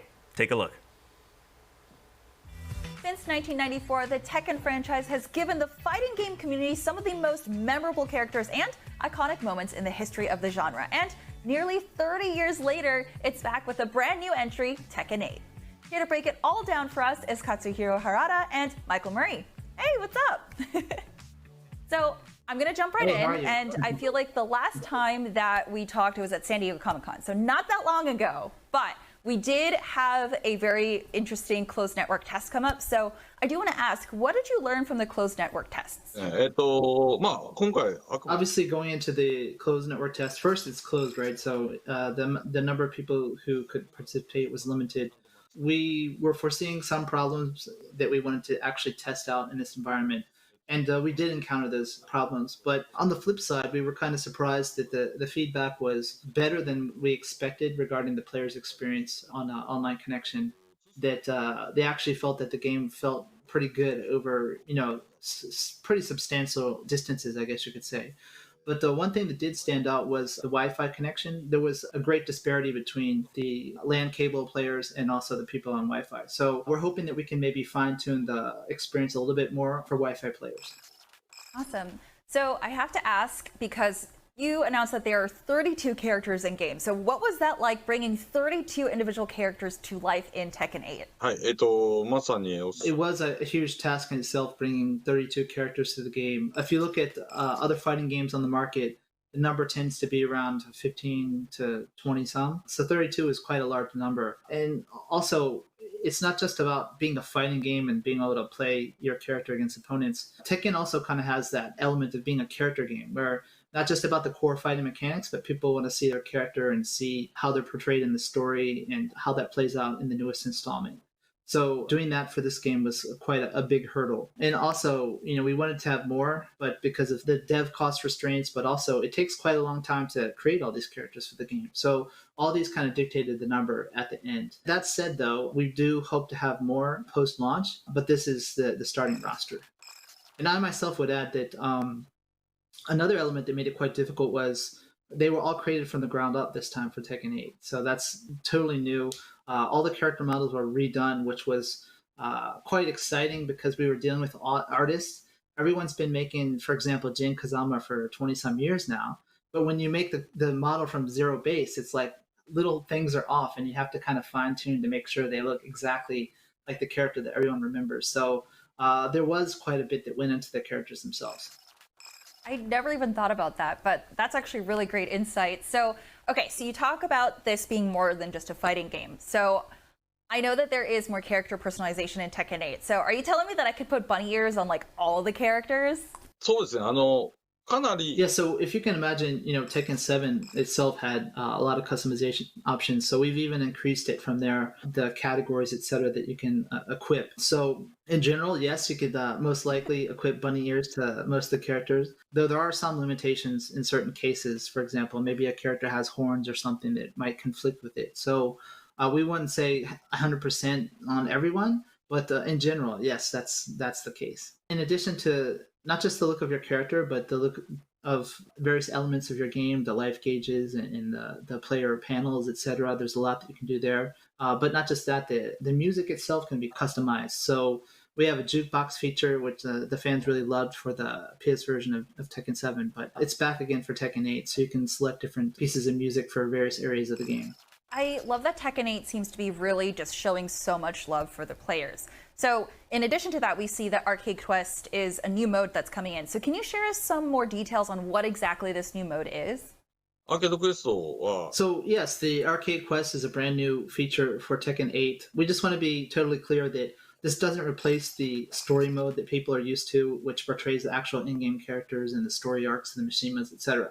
This is totally separate from that. This is more about the player's story, and it's made to kind of recreate the arcade feel that Harada and myself experienced when we were, students, and many other people our age.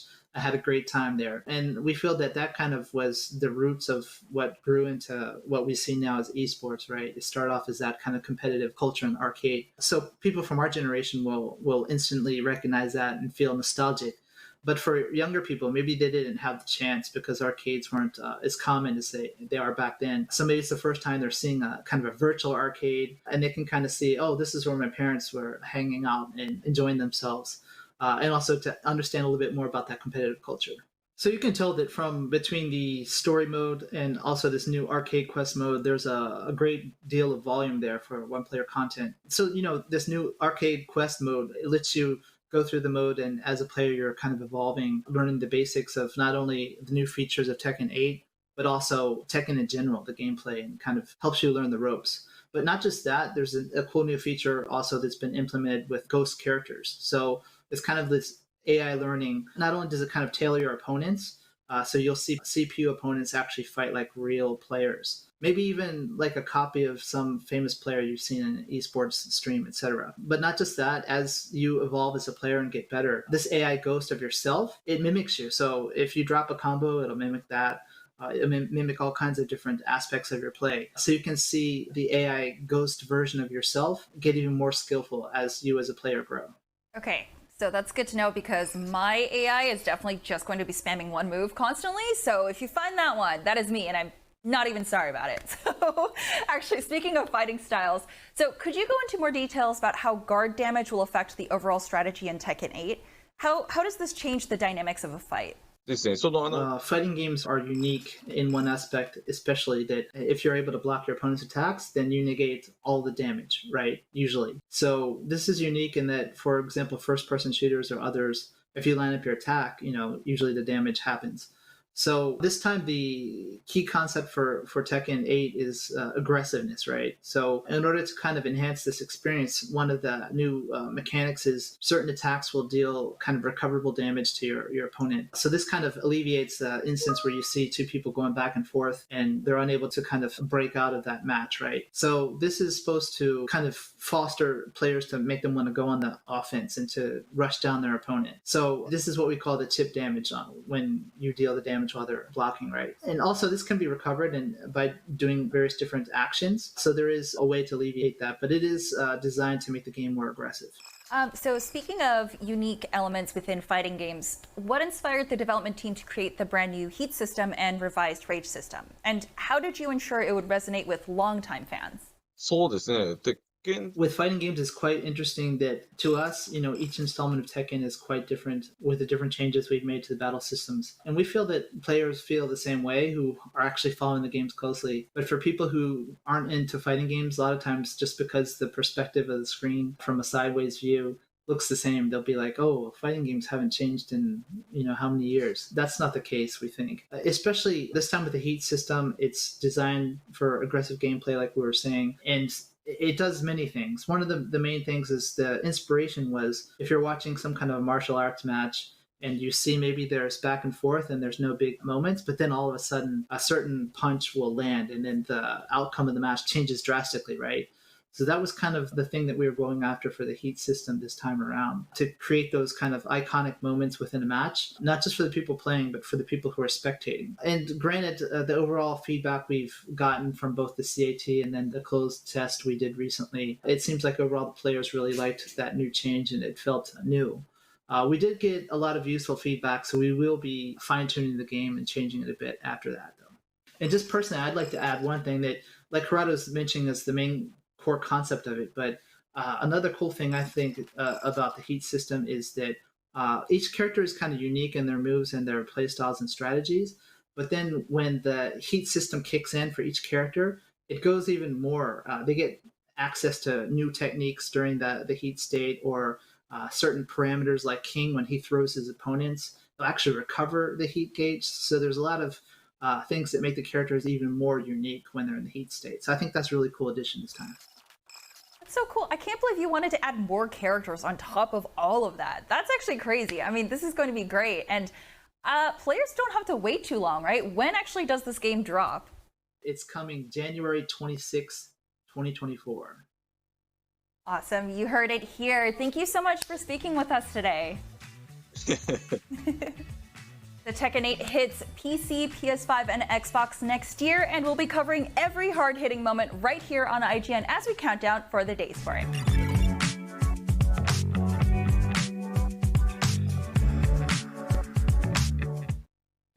Woo! Now that was a deeper look at Tekken 8 with game director Harada-san. Now we know that that game will have a total of 32 characters, all built from the ground up. We really got to talk about some of the new features. Like one of the new features is the arcade quest, which I'm kind of curious, how do we feel about this new mode?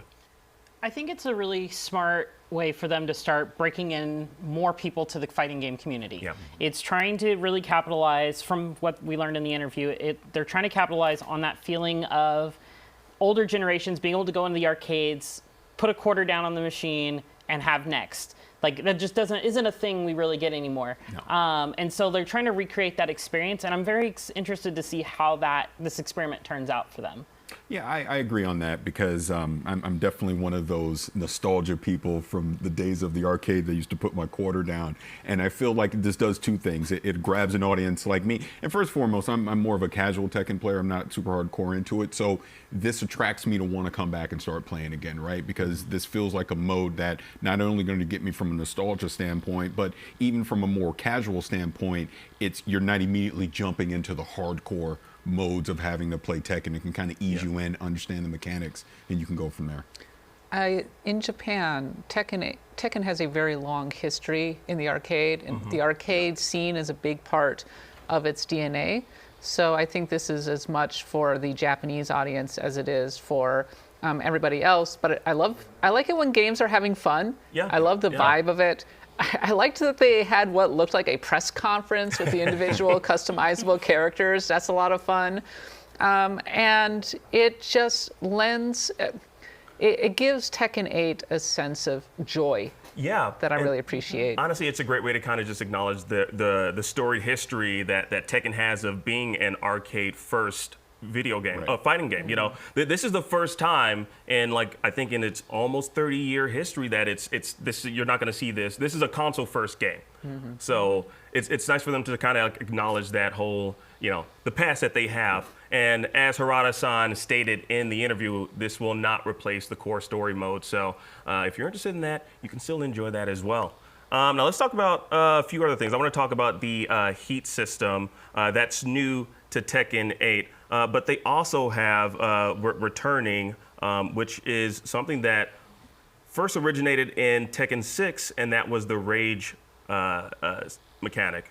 Yeah. The rage system. Yeah, the rage system, you know, for anybody who's played since Tekken 6, you obviously know once your health reduces to a certain amount, you can activate rage and gives you that kind of bonus. It's kind of their rubber band mechanic. So if you're almost getting sweeped, you have a chance to, you know, if you find an opening, you can make use of that opening. The heat system looks really cool. I'm very excited to see how that plays out. I really love that how all the characters, the heat system is going to work different for them. Yeah. So everybody who's already in Tekken is always known for their very unique flavor and style of combat. The heat system is going to turn that up another. Yes, it's very aggressive. So I'm kind of curious how many people here were involved in the open beta. Did any of y'all get to play in the open beta? I did not get a key. Only me? Only me. It's interesting. We just posted this from that interview. They were talking about how they were testing out the online, and as we all know, online is kind of a bugbear for a lot of fighting games. They've introduced rollback netcode and whatnot, and a lot of these games, and Harada has said that actually it's exceeded expectations for the closed beta network test, which is great. They want to improve the Wi-Fi play. Yeah.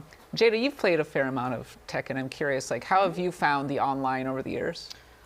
You know what? I try to avoid Wi-Fi warriors as much as I can, but sometimes, you know, you're traveling and that's all you've got.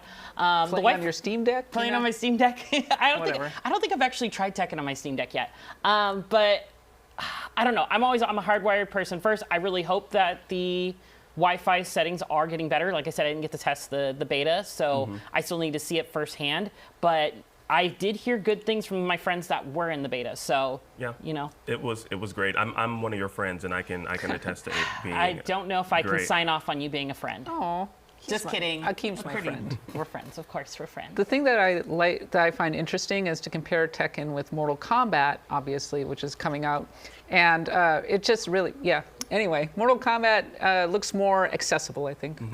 All right, well, we're going to be throwing to a break.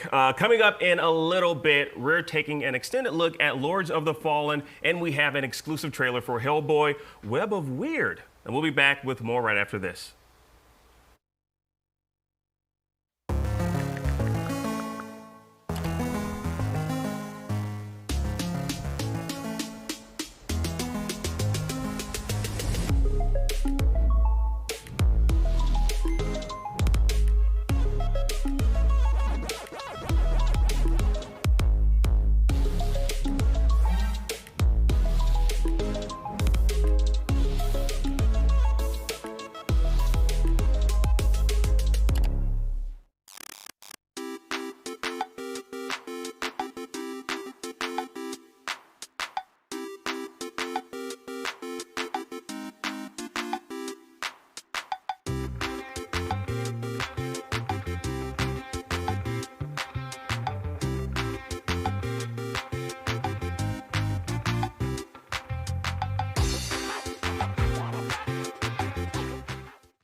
Tune into IGN1 on your smart TVs for the latest news on your favorite releases, gameplay exclusives, and all the entertainment you can handle. Cinefix on IGN1, your friendly Friday night home for film fanaticism.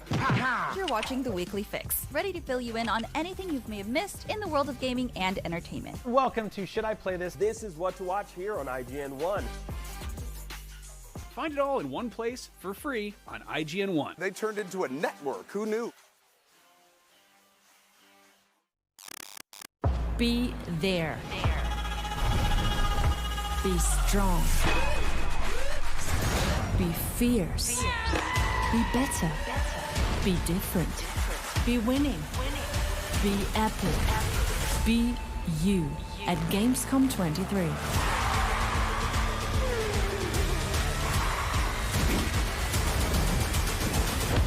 Come and be everything at Gamescom 2023. Hello, everybody. Now, we've got something special for you, an exclusive extended trailer for Hexworks' upcoming Souls-like action RPG, Lords of the Fallen. So get ready to spend some more time in the realms of Axiom and Umbral.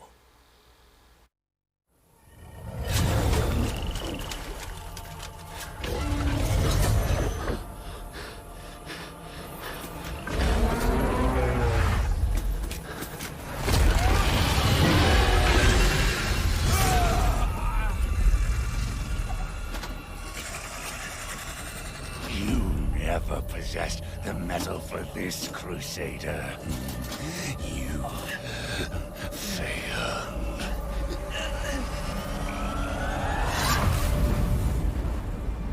I look upon you with pity, my lost child. For you have been deceived. Another sinner. They brand me evil. A tyrant. And yet I offer you something they will not. A choice.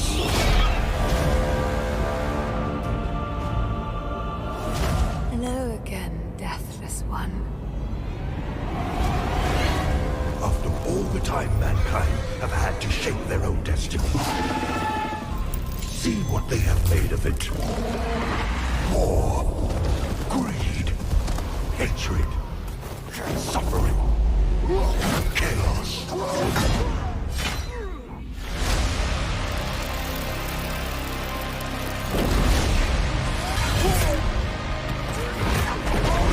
Now you will know darkness, brother.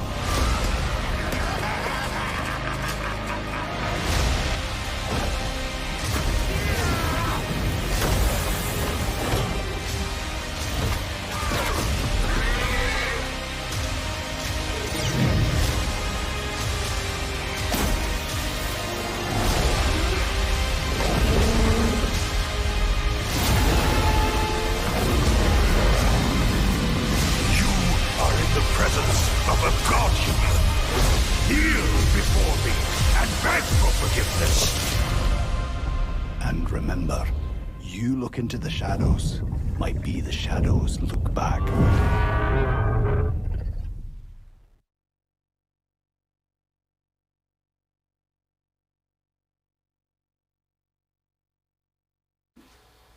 Ooh, now that was an extended look at Lords of the Fallen. Now let's just get right into it. Will this deliver us the first true next-gen Souls experience? And how excited are we for this one?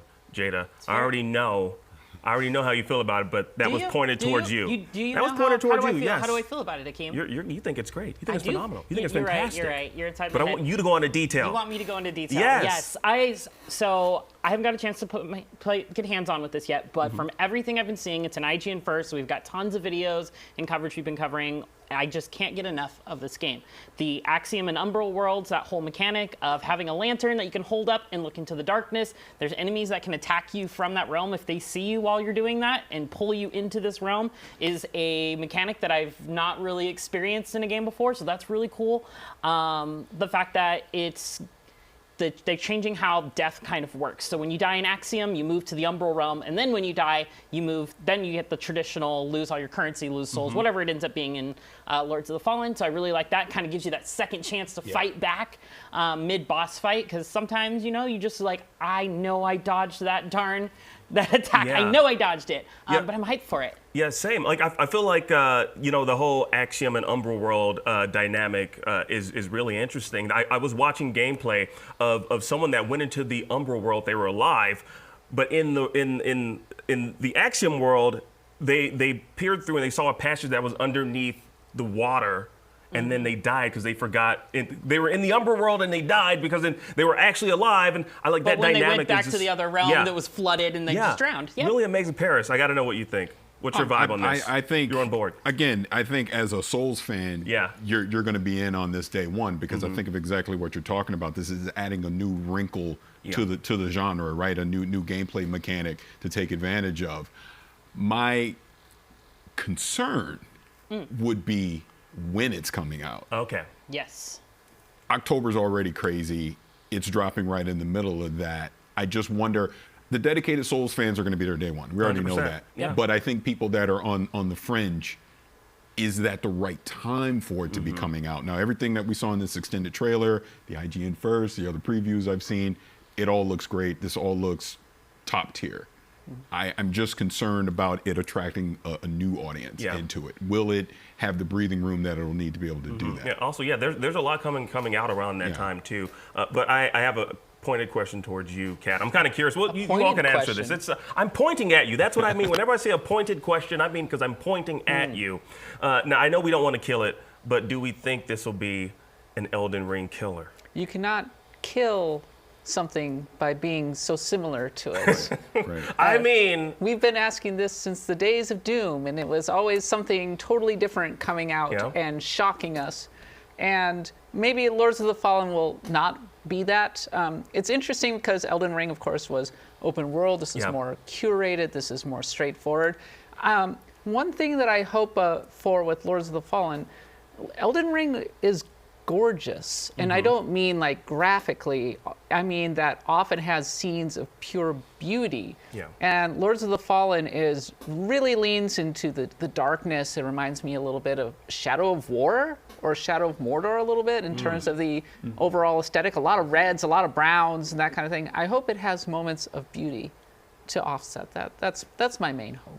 Yeah, I mean, I'm hoping for that too. There's probably not going to be any beauty in the Umbral World, though. I'm gonna just say that right now. Beauty's in the eye of the beholder, Akeem. So I mean, it's all depending on your own tastes. I'm sure there's some people out there. This is their aesthetic. They find this beautiful. So Hollow Knight could be beautiful, but it was also very dark as well. Yes, in many ways. Well, let's talk about our tastes. So we have 10 starting classes. What do we think about the starting classes in this one? We have, Black Feather Ranger, Condemned, Dark Crusader, Exiled Stalker, Hollow Knight. There's so many different ones. 10 to be specific. What do we think about the starting classes in this game? I think it's really cool. I don't think any Souls fan is going to be super surprised by the type of classes. There's a bunch of classes that are based around magic. There's the pyromancy class. There's the more kind of, I think, like holy kind of based magic. Then you've got the heavy weapon. You've got the kind of like swords and shields. You've got the great swords. You've got all those types of different weapons. The big thing for me around this is really seeing how these kind of stand out, how these archetypes are going to kind of stand out. And remember, these are just your starting points for your characters. You can roll a pyromancer and get 5 levels in and be like, I don't really like fire magic. I don't know anybody out there that doesn't like fire magic, but you could make the swap and be like, I'm just going to roll around with a big old mace or a club and do all those types of things. Paris, do you play the Souls games? What's your go-to? I'm fringe. Okay. I'm more of if I were to play this, I'd be like a Hollow Knight. I'm gonna come in more as a tank type of character. Now I do have a side question I would like to throw out along those lines. I'm curious more about the boss variety that we're going to see in this, because typically when you're in the Souls game, that's what brings you back, are the different type of bosses you're going to see, type of challenges that they're going to provide to you, etc. So that'll be interesting to see once the game is out, how diverse that's going to be. Yeah, they mentioned during the trailer, they mentioned like chaos, rage, suffering, and there was a couple other ones, greed, and hatred. I'm wondering if those are kind of like the overarching elements for these big bosses, like if they're theming them around that, which would be a cool little thing. So it's a secret Dante's Inferno. Yeah, very much, yes. Basically. Just a few less circles to go through to get to hell. And I think one of the big things for me is, we didn't talk about it a whole lot, but co-op in this game is much easier than any other Souls game out there. Yeah, explain that to us. Like, how so? Yeah, to summarize it real quickly, basically, there's like, I believe they're called vestiges. They're basically the bonfires of this game. You can go in and you can just kind of like invite other players, your friends, or your friends can join in on you from these points, and they stay with you as long as they want to stay. It's not an Elden Ring like, hey, we killed this one little boss, I'll summon you back by consuming a gnawed finger or a rotted finger, because that's what, FromSoft likes to do. They like us to eat rotted fingers to bring our friends to the party. Oh man, well, so many good points here, especially Paris. I sense what you're saying. I know the Souls fans are going to be there for this, but for people that aren't super big on Souls games, with everything else that's coming out, it might have a hard time, buying into this, but it still looks beautiful. Yeah, it does. And it's a beautiful, beautiful picture. Speaking of pictures, if a picture is worth 1,000 words, then a trailer has got to be several billion at least, right? So instead of me telling you how sick the new Hellboy game looks, let's take a look for yourself. Go.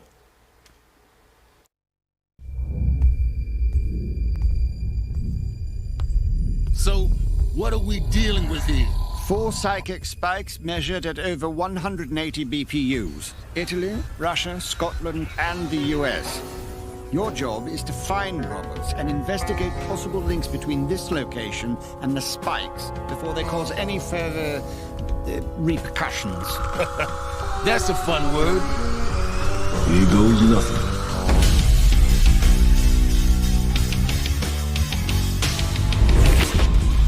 I'm gonna be sore. Definitely not Kansas.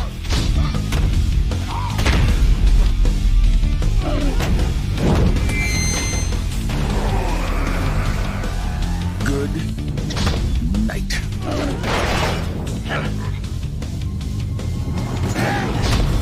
The further you travel the world, the closer you will come to that which corrupts us all.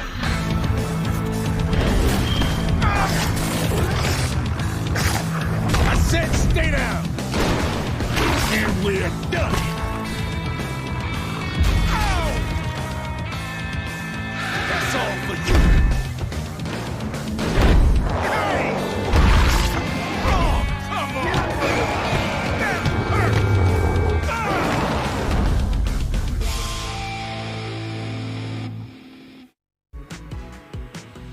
That was Hellboy Web of Weird. Now, this is an original story in partnership with Dark Horse Comics. Mike Mignola, the creator, is also attached to it, which is awesome. Now, what do we think about that? Like, first off, the graphics, I gotta say, I love the cell shading. It really is reminiscent to the graphic novel. What did y'all think of this? Paris, let me start with you.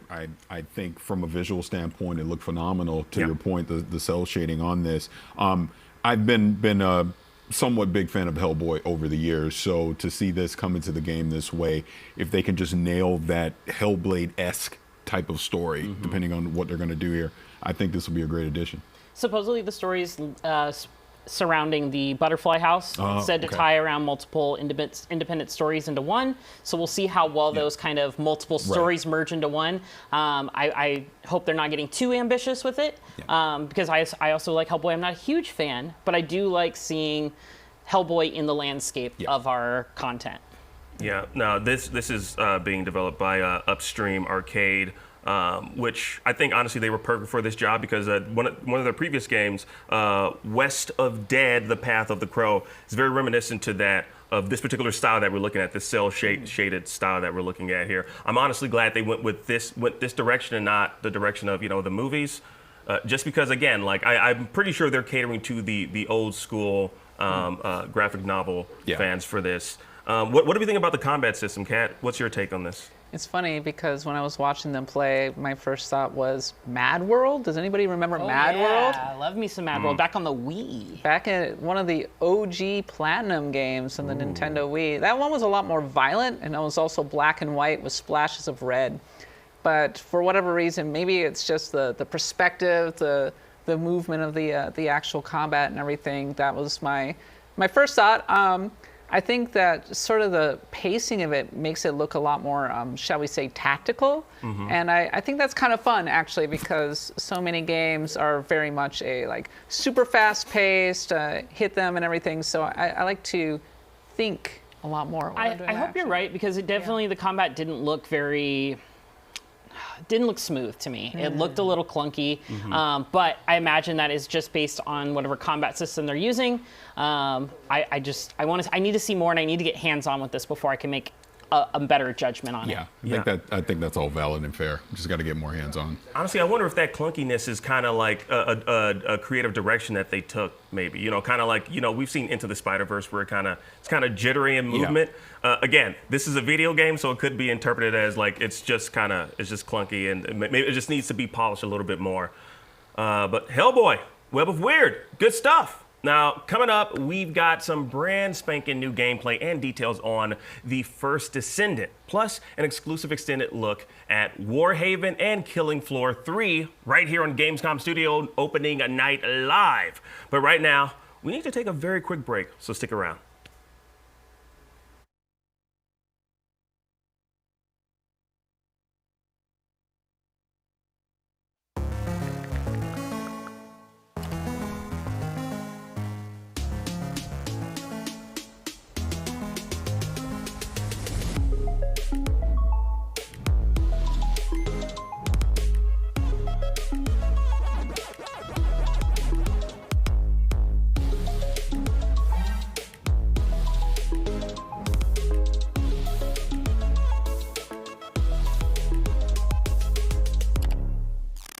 IGN Playlist is the best way to track your game collection. Now you can even import your entire Steam library to Playlist, making it easier than ever to review games, show off your collection to the world, and finally chip away at that massive backlog you keep meaning to get to. IGN Playlist, check it out.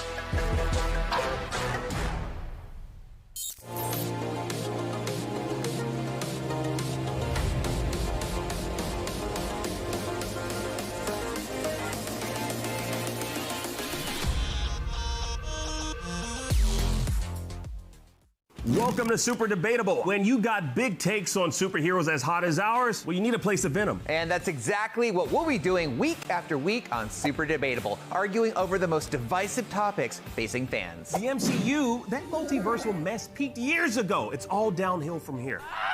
James Gunn and Peter Safran should absolutely nuke the Snyderverse. We could argue about this all day. And we will. Join us on Super Debatable Fridays on IGN.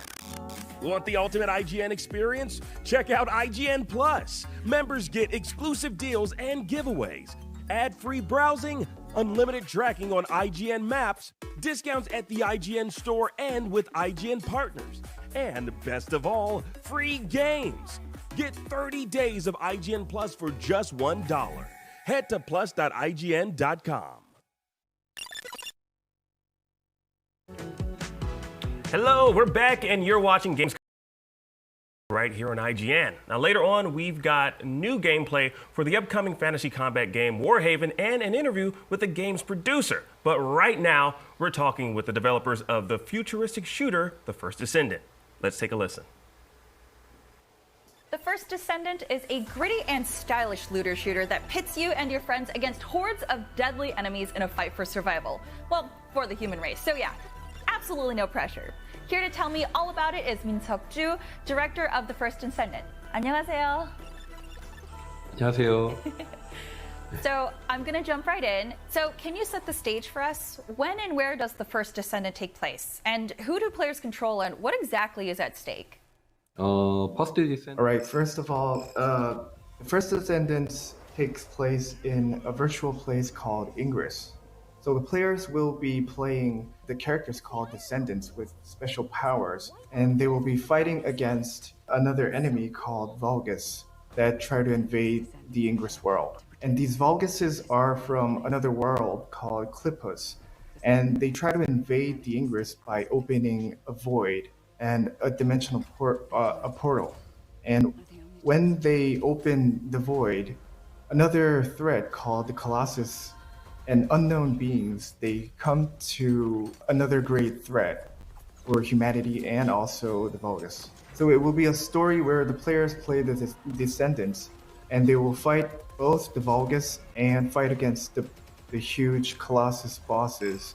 Awesome. Okay, so what was the development process like creating this in Unreal Engine 5? We've been developing the first Descendants by using Unreal Engine 5, and we've been using the latest techniques like Lumen. And we're trying to make a looter shooter game that outstands all other genres by the highest graphics. And we are very aware that a lot of users are concerned about optimization when we are using Unreal Engine 5. But yeah, we are keeping our developments to make that optimizations. Amazing. I mean, the game looks beautiful. So yeah, tell us about the mission and the world structure. How big are the maps here? Yes, we have various missions and maps. And in each areas and fields, the players will be encountering a lot of missions. And during our crossplay open beta, you can experience a lot of missions during the fields. And there will be more contents and more missions at our launch point. And as you know, we're a game type that you have to play again and again, the missions over and over to get more items and get stronger.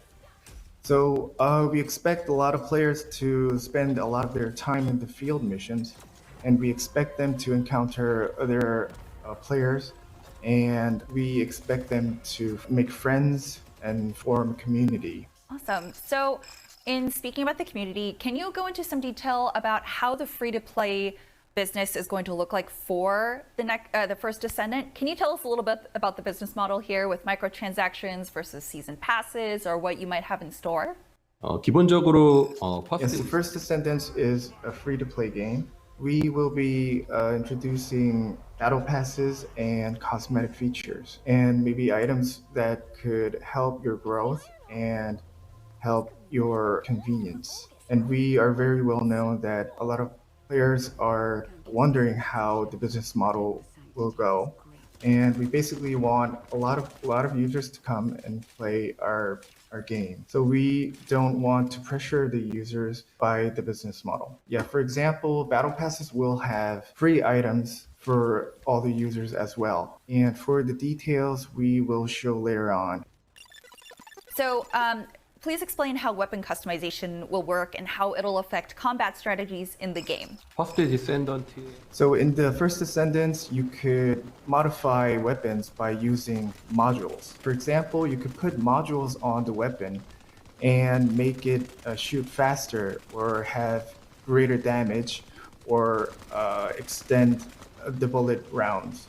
So we wish that our users find their playstyle and find their own weapon and find their own customizations and make a play that fits their playstyle. Additionally, I want to talk about customizing. Rather than putting modules in weapons, we could put modules for the characters as well. And we have a lot of skills for the characters. And when you put a module in, you could change that type of skill and change it as well. So other than the weapons, we want the users to find modules to match their play. So will defeating bosses unlock specific modules then that you can add to your guns or your player's customization?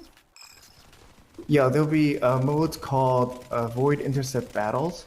And in that Void Intercept battle, there will be huge bosses. And when Descendants defeat the Colossuses, they will be rewarded with rare ultimate modules and customizing parts. And the items that fall in from the Void Intercept battles are very different from items that fall from the normal field. For example, you could get ultimate modules from beating the bosses that can maybe when you roll and you could get your rounds charged up right away. And another thing is when you beat the boss, you can open an amorphous material that you have. And when you open an amorphous material, you can get items that help you research for a new descendant or ultimate weapons singly, or make a squad and go challenge for the void intercept battles, and they would get more higher items and get stronger. Okay, so this is a great lead into my last question. So with all these elements, and let's say there are going to be players who finish the game really fast, unlock every descendant. So how are you going to keep this gameplay fresh for those players? Are there going to be DLCs that maybe expand the story or add new descendants in? We will be having continuous live updates. What we are thinking right now, we are trying to have live updates as in part of seasons. So when we have new seasons, we'll have new descendant characters, we'll have new bosses, we'll have new weapons. And with each season, we'll require different metas. We'll be changing the systems to have contents that could last for the users to play.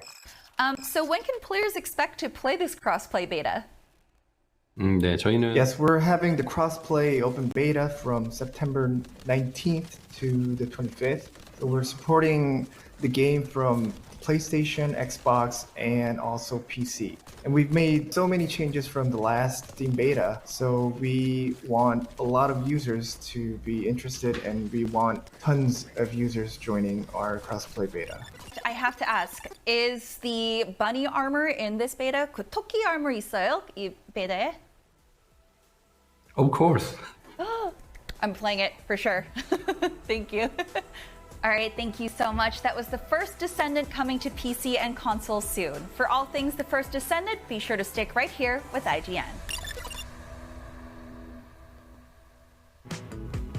All right, now that was a look at what's new in The First Descendant right here on Gamescom Studio Opening Night Live. In just a second, we're going to talk about some of the highlights from Opening Night Live. But first, the biggest video game event on the planet also cares about the planet. Now, this year's Gamescom Goes Green initiative has made some huge leaps forward. Not only is this year's core event 100% climate neutral, it's also running on 100% renewable energy. Meanwhile, the Gamescom force continues to grow thanks to donations from attendees. And in addition to participating in Gamescom carbon offset program, exhibitors are doing their part by building more sustainability using portions of their booths and avoiding single-use material. Now, best of all, Gamescom has teamed up with the UN's Playing for the Planet initiative to present the Green Studio of the Year award during Opening Night Live, helping encourage sustainability across the games industry. Now, find out more at playingfortheplanet.org. And of course, for everything else going on with Gamescom year-round, you can stay up to date by following the official accounts on Facebook, Instagram, TikTok, Twitter, Twitch, and YouTube. Now, coming up, we've got a look at the upcoming action game Warhaven, followed by a behind-the-scenes peek at The Killing Floor 3. And later, we take a very chill and relaxing train ride in station to station. Okay, let's jump into First Descendant. Now, it's a free-to-play, a third-person co-op looter-shooter RPG. 10 different descendants built in Unreal Engine 5. What did we think about this one? So there's going to be more descendants we'll be able to pick from. I think there's 3 more that they've kind of like somewhat unveiled, but they haven't revealed all the details for. I think this looks interesting. I don't know if it's enough to get me in right off the bat right now, but I'm seeing a lot of elements that I do enjoy when it comes to looter shooters. It seems to have a nice variance of the different characters, the different classes. That's going to really require you to work in co-op when you're taking on these giant colossi. I don't know how I feel about some of like the glowing things on the colossi to attack. I understand you've got to make that like very obvious for clarity, but I think there's also ways to do it to where it's not so just like distracting kind of. But I think it looks cool. I think hopefully there's some of these big colossi battles have some like raid mechanics like you'd see in like a Destiny or something. If it's got that type of stuff, I'll probably at least give it a shot. Yeah, Paris, what's your take on this one? Yeah, for me, this looks like Destiny and Outriders got married and had a baby. Yeah. That's what this looks like to me. That was a descendant. It was there you go. There you go. Right there in the name. But no, this looks good. This is I'm a huge looter shooter guy. Like I love Destiny, I love The Division, I loved Outriders, things of that nature. So seeing this is right along the lines of that, and to the point that you were just making. My only two concerns I would have right now would be I want to see what the end game looks like for this kind of game, which would be raids, things like that, where being more cooperative, more complex things that you have to take down. And then it would be, since this is free to play, what is the MTX going to look like on this? As long as they keep the pay to win element out of it, which I'm sure most developers are smart enough to do in this day and age, I think this will be fine. I think this has a chance to grab an audience, especially people that are familiar with Destiny and The Division, things like that, to at least give it a try. And if the gameplay loop is good enough, in-game strong enough, I think this can build an audience. I think they said that the microtransactions are all cosmetic based, right. So we'll see what that exactly means. I think everybody But these days needs to say that off the bat. But sometimes those cosmetics are very expensive. It takes a lot of grinding, and people get unhappy about it. Yeah. I think, to what Paris said, I feel like my fear for this game is the fact that people might look at it and think about a game that it reminds them of. Like this is a new property, and of course it is very reminiscent of other games. In genre. I mean, how do you captivate that audience though? That's my question. Well, that's why I brought up the end game, because that's what gets you to stick around. Absolutely, because we've seen other looter shooters basically come and go over the past few years, and it's always you'll have a great start. Oh man, this is fun. I'm having a great time with this. But then we get into month 3, month 6, month 9 of what we're doing. I'm like, well, what's next? What else? What is the new challenge that you're giving me, other than I'm just repeating the same gameplay loop over and over? So that'll be the challenge that this will have, where they have something compelling enough in the end game to keep the more advanced players sticking around. And I know go ahead. I think the gameplay has to feel good.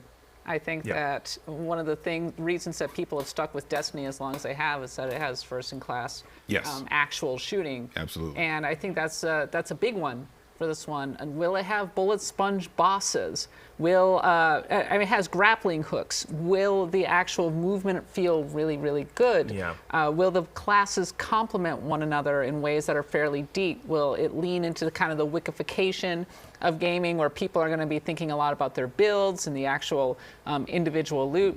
That's going to be ultimately what keeps people playing. That's what kind of leans into what you're talking about with the end game. The other thing is, I really hope they lean into the aesthetic and making it look fun, making it look different. We were talking about the bunny ears. That's cute. I like that. Lean into that. It was interesting seeing, like, in this dystopian world, there was one of the descendants that was just jumping around in the pool over there. Having a good time. I think that's called a lake when it's outside. Is that what it's an outside lake, right? Some sort of natural swimming Some sort of pool. natural water source. Well, I mean, it looked like a puddle to me. It just looked like an oversized puddle. Anyways, let's talk about the customization, because you can customize your player and your weapons, and you can get rare modules when you defeat one of the colossi.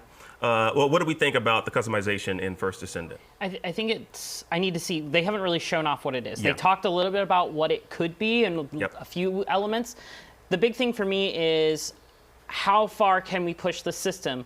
Am I able to do things that kind of break it? To find these cool builds, and then also, am I going to get loadouts? Because nothing is worse than scrapping a whole build for a different thing to try something new, and then it not being able to go back easily and wasting a bunch of time in menus instead of playing the game and trying what works. I think the secret might still be the grappling hook, like just the mobility, the movement. That could end up being really fun. Funnily enough, the game that came to mind, I already mentioned one Platinum game. Here's another one, Vanquish. Another game that was heavy on movement and mobility. And if they can nail something like that, they could have something really intriguing, actually. Yeah, for a game like this, I think, keeping a game like this fresh is definitely important. Like Paris was talking about, like the end game, and they mentioned like continuous updates for this. But my last question for this is, do we think there's enough space in this game category to keep the interest among fans and gamers of this particular genre? Sure. if it's really good, people will move over because so many of these games like Destiny have been around for so long at this point. That's true. So people are sort of desperate for a really, really good service game. It's just that it's so hard to keep those going because it's so easy for the community to turn toxic. So it's a challenge. Yeah, well, let's hope the First Descendant community stays fresh. We'll see. Now, coming up next, we've got a brand new look at Warhaven. Right after this quick break, stick around. Gamescom Studio Opening Night Live continues after this.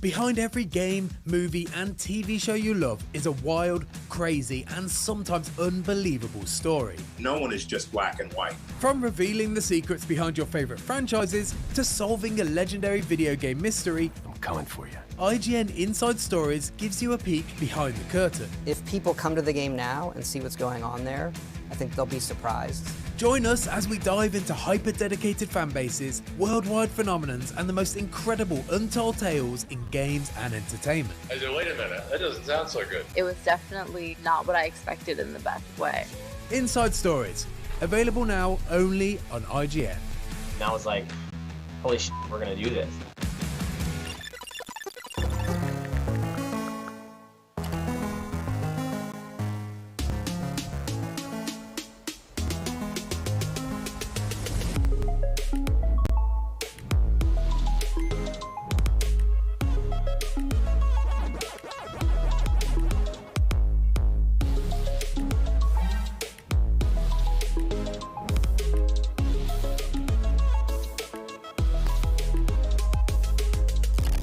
IGN Playlist is the best way to track your game collection. Now you can even import your entire Steam library to Playlist, making it easier than ever to review games, show off your collection of the world, and finally chip away at that massive backlog you keep meaning to get to. IGN Playlist, check it out.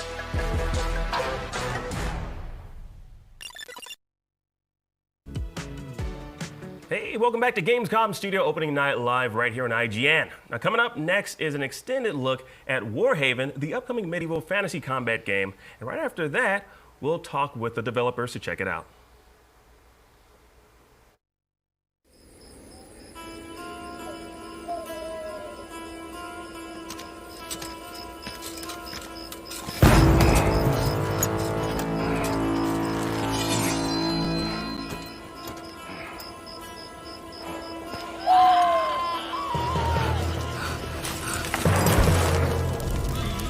Shall be branded as traitors to the crown and banished from the land. The house disbanded and its conspirators put to death.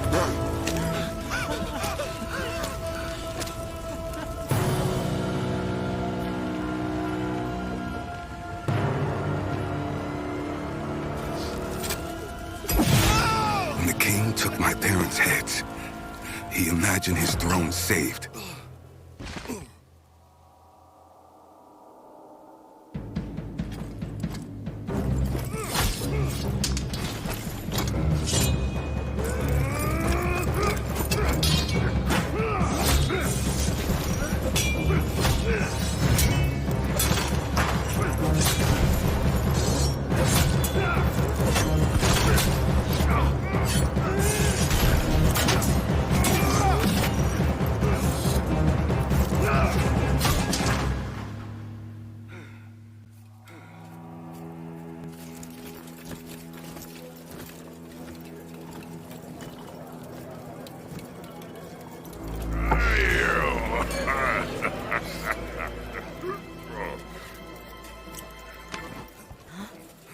Look, you're not ready, kid.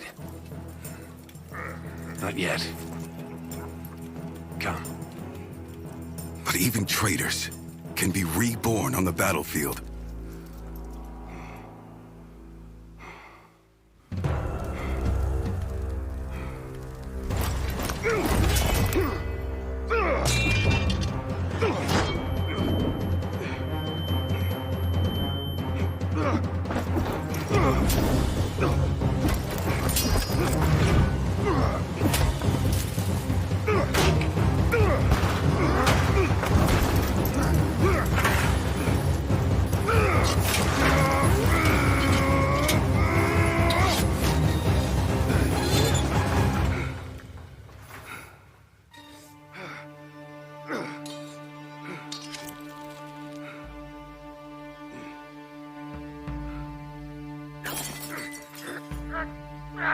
You're too late, fool!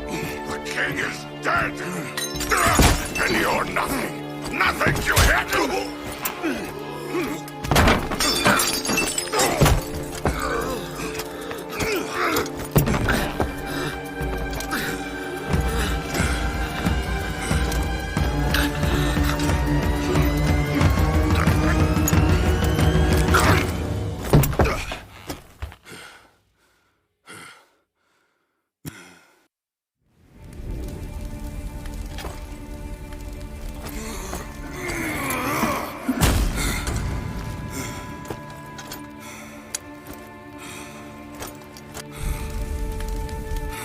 The king shall never find peace.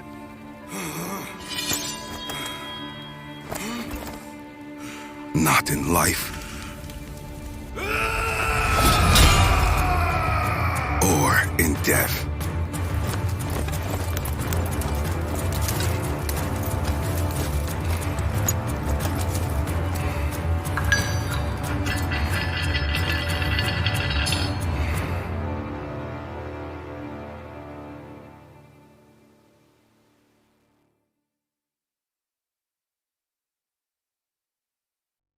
If you've ever read up on medieval historical battles and thought, hey, I would have done a way better job than those guys, we have some great news. Warhaven is the brand new medieval multiplayer game that lets you travel back in time to prove it. Here to tell me all about it is Eun-Seok Lee, director of Warhaven. 안녕하세요. 반갑습니다. 안녕하세요. 반갑습니다. 이은석입니다. So I have my first and fun question. Would you say Warhaven is like Battlefield, but with swords? Yes, it's a straightforward question. It's a bit direct, but I can say yes. Warhaven is Battlefield with swords. So how does the transformation into an immortal work in-game? And what strategies can players employ to leverage this feature? 네, 저희 게임에서 So we wanted to deploy immortals into our game because we wanted to provide some kind of alt experience that other games might have. But before, we had a system where you had to fight and accumulate battlefield points to actually transform into immortals. But this time around, during early access, you'll be able to play as an immortal anytime, so you can transform on the battlefield whenever you want. So every player will at least have one chance to transform into any immortal of their choice at the time of their choice during battle.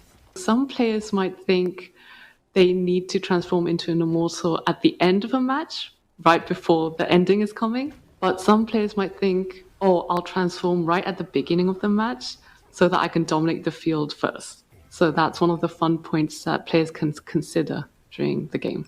Yeah, I'll definitely be one of those players doing it in the beginning. With the game being free to play, what's your approach to in-game purchases and how are you making sure they won't affect the game's balance? 네, 저희는 기본적으로는 So yes, that's a really good question. I think a lot of players would be interested in how microtransaction in Warhaven works.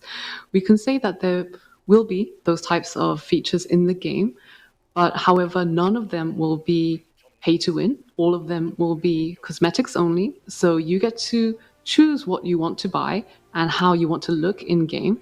That's a good thing. And we'll also have Warhaven's unique twist on what you call a battle pass that we've seen in different games as well. It's basically Warhaven's mix of a battle pass plus Monopoly. So you get to do conquests and exploration across a huge map while also getting in-game rewards for that. So that's, I think, something that players will really enjoy. Have there been any updates to Warhaven coming to consoles? I know there was a last post saying that you'd be considering this, but I wanted to know if there were any official updates yet. 콘솔 개발에 So yes, there's been a lot of news about whether Warhaven is coming to consoles, and we're looking into it. That's all I can say for now, but keep your eyes peeled in the future, please. So how many maps will be available at launch? During early access, we will be providing up to 5 maps initially, but there will be different modes that you can play on these different maps. Therefore, we will have more than 10 overall modes and maps for you to play on. Okay, so I have a question about the amount of people you can have on your teams. Are we able to team up with a full party of 16 players at some point? I know currently it's only about 4 players in a squad. So we've made some changes from the Steam Next Fest to early access. And during Steam Next Fest, we initially had 16 versus 16 players, but we've changed that currently to 12 versus 12 players. And we've also changed the number of people that can be on one squad. So during SNF, it was 4 people to a squad, but now it's 3 people to a squad. So you can team up with at least 2 other friends of yours, bring them into Warhaven, and fight in groups of 4 squads. So 3 per squad, and then 4 squads for each team. So this might already be in the game, but I'm not entirely sure with the new update. But will there be a parry added to gameplay at launch? 다른 게임들과 비슷한 So when you say parry, I don't know what sword fighting gamers might expect from that word. They've played a lot of different games, such as Sekiro or For Honor, other games. But in our game, we do have a parry mechanism that is a bit different, maybe, than the other games, and it will give you an advantage in fighting. If another soldier comes at you with the sword and you have to block it, that will, affect whether you die or live. So yeah, there's going to be a mechanic in the game.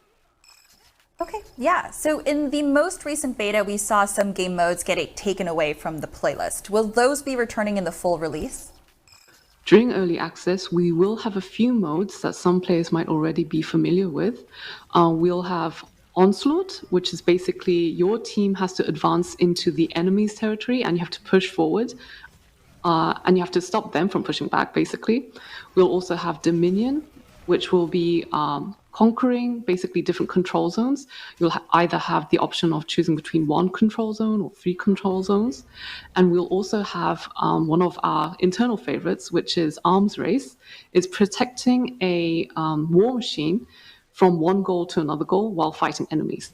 Some of the players initially who have known Warhaven until now, they might think the mode's rules were a bit difficult, but we've simplified them down so that everyone can enjoy them more easily. Our default playstyle is 12 on 12, but we've also added a new mode, which is 6v6, and that will be for Team Deathmatch and Capture the Flag modes, which everyone loves. Okay. What was the reasoning for removing ally collision and directional swing? 네. 아군끼리의 So yes, you pointed out a good point. During SNF, people did notice that ally collision was not in the game. So we did hear their feedback. A lot of people were saying they didn't like that feature. So we did bring it back for early access. And I hope that's good news for players who are looking forward to it. Initially, the reasoning why we removed it is because we thought when each player uses their skills, no one wants anyone else to come in their way. But I think that wasn't what players wanted. I think they wanted a more realistic experience of having to collide with the enemies and having to push allies out of the way as well. So yeah, we brought it back. So I have to ask, is Warhaven still slated for release later this year? 얼리 액세스는 합니다. Yes, so we can proudly announce that Warhaven is coming as early access on the 21st of September this year. Cool. Thank you so much for that. I'm sure players will be very thrilled. Eun-seok, thank you so much for speaking with us. 너무 감사합니다. 네, 감사합니다. I can't wait for Warhaven. You can play Warhaven when it hits early access this fall. Until then, for all things video games, keep watching IGN. All right, that was a look at Warhaven, the free-to-play PvP medieval fantasy combat game. Let's talk about how excited Jada is to bash skulls in with hammers. You know how that is one of my favorite pastimes. Yeah. When it comes to video games. Well, hopefully that's the only time that you pass the time doing that particular action. But no, what did you think about Warhaven? Warhaven looks cool. I'm a little interested to see how the swap from 16 on 16 to 12 on 12 is going to change the dynamic of the game. I think it'll be easier to get a squad together. I think it's a lot easier to get 2 than friends together, extra friends instead of 3 extra friends to form a squad, just by the fact of them being numbers and less people to corral and schedules as we all get older, and trying to find time to play all these games together is tough. But I think it looks good. I'm very interested to see with this next beta they're doing, what the reincarnation as the Immortals, and see how that is when it's more of a center point for the combat, because more people are going to just get access to it automatically, unlike the traditional gameplay is going to be. It'll be interesting to see how that kind of all functions out. Yeah. Paris, what was your take on this? To me, this looks like now a 12v12 For Honor. In a way. Yeah. That's Stella said Battlefield with swords. Yeah. I mean, however you want to interpret it, yeah. I mean, it looks interesting to me. I mean, it's not necessarily something that I personally would jump into day one. I think I still need to see more. I absolutely see the importance of beta testing this out and trying to make sure that you're properly balancing it. And to your point about going from 16 down to 12, I think that is actually a good thing, because it's going to allow more full matches and easier to get people together, to your point. And if I'm not mistaken, there is a Battle Pass element to this as well. Said Battle Pass mixed with Monopoly. Yeah. So I'm just going to put up hotels all over. You guys can come in and you're, well, actually, we can't pass go. You can't. So no. if you put up Monopoly in there. But no, this is, I mean, like, from what I was looking at, for my taste, this is a bit chaotic for me. So I'm glad they kind of dialed it back a little bit. Kat, what was your read on this? I'm sort of surprised that the games like this, there aren't more games like this that have been really, really successful. I mean, obviously we've had the aforementioned For Honor, we've had Chivalry, things like that. I think that there's a sort of hunger for fantasy, grand action, team-based combat. And so in that respect, I'm definitely willing to give it a chance. I'm excited for the inevitable crossovers that they end up doing. So we're just going to start getting Goku in here for some reason. Well, you think those are the type of crossovers you think they meant? Or Wow, Peacemaker, what's he doing here? Like, how did he travel to this time? That'd be amazing, actually. Now, this has a 6v6 mode for Team Deathmatch, and some other modes. What are some of the elements that we think gamers will be most excited to experience with Warhaven? I mean, I think, everybody's a fan of Team Deathmatch, just, brawling in a big arena. Capture the Flag is always a good one, as they said. I don't know. I think they might be overemphasizing everybody's love of Capture the Flag. I was like, I enjoy it, but I don't know if I would ever put Capture the Flag as like my pinnacle mode in a game. But yeah, I mean, I think seeing what the deathmatch modes kind of look like, I think that's gonna be for me, because I think that's where you're gonna get the biggest spectacle, because everybody's going to be fighting, so more people are going to be reincarnating as these immortals, and so and then it's just kind of keep escalating bigger and bigger. What it really reminds me of is Star Wars Battlefront, to where you could reincarnate as the Jedi or as Han and all these different things, and give you those kind of bigger power bonuses. It reminds me a lot of that kind of formula. So you control the control points similar to, we were just talking about Battlefield, right? Yeah. I always thought that was the purest form. The Dominion kind of mode? Yeah. Battlefront didn't really have that. It sort of had that, and it had these multi-phases and everything. It got too complicated. Keep it simple. That's what I always say with these kinds of games. Let the players make it complex. Like, I honestly, for me, I haven't played a game like this since the days of like Dynasty Warriors. Right. Yeah. Like, it'll be interesting to play this now as something similar to that now as an adult, because I don't know. There's just a lot going on right now on the screen at once, and so I kind of get like intimidated when I come across games like this. But I mean, I'm definitely going to check it out if y'all will join me. I like multiplayer Dynasty Warriors. That's kind of fun, actually. It's a cool idea. So that means that we need to start getting Dragon Quest versions of this and Gundam versions of this. Let's go. Yeah, definitely. Give me some Gundams. Now, there is, I believe they mentioned there's a beta coming up, correct? Yeah. Yes. Does anyone here plan on taking part in that and kind of? I'll at least check it out. Yeah, I mean, I think it's early access. It's starting September 21st. Early access, yes. But yeah, it's gonna PC, Steam, so. I think I'm more likely to play this than First Descendant just because I'm more competitive than I am cooperative. I do want to destroy all of you. I'm sorry. Unbelievable. See, I'm more cooperative, but you know, I will crush people when they need to be crushed. All right, well, that's good to know. But please don't crush me. I have a job to do. We all have jobs to do right now. Okay, well, we need to take another quick break, but we still have so much more to talk about right here on Gamescom Studio Opening Night Live. Stay tuned.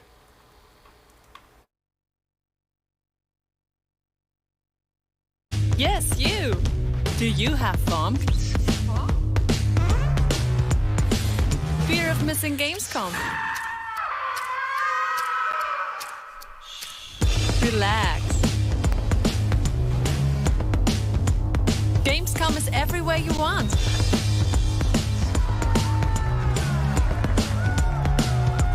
Gamescom now. Register now.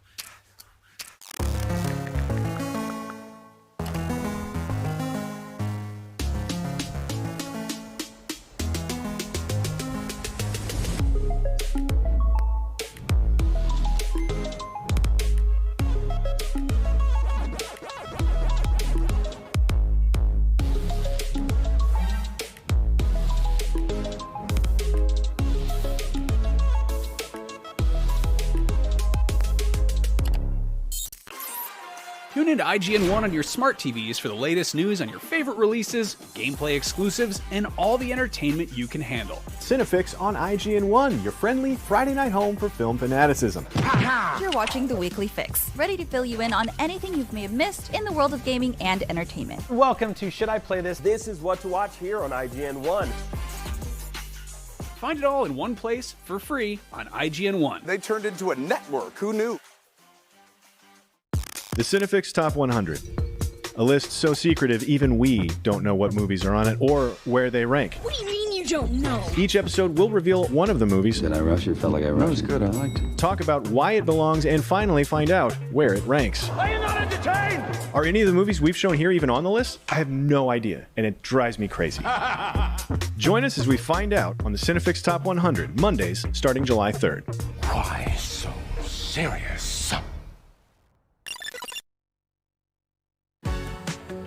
Well, hello and welcome back. Now, so much left to get hyped about here on Gamescom Studio Opening Night Live. Now, up next, we've got something special, an exclusive behind-the-scenes look at what goes into making the bodies hit the floor while developing the newly announced Killing Floor 3. Take a look.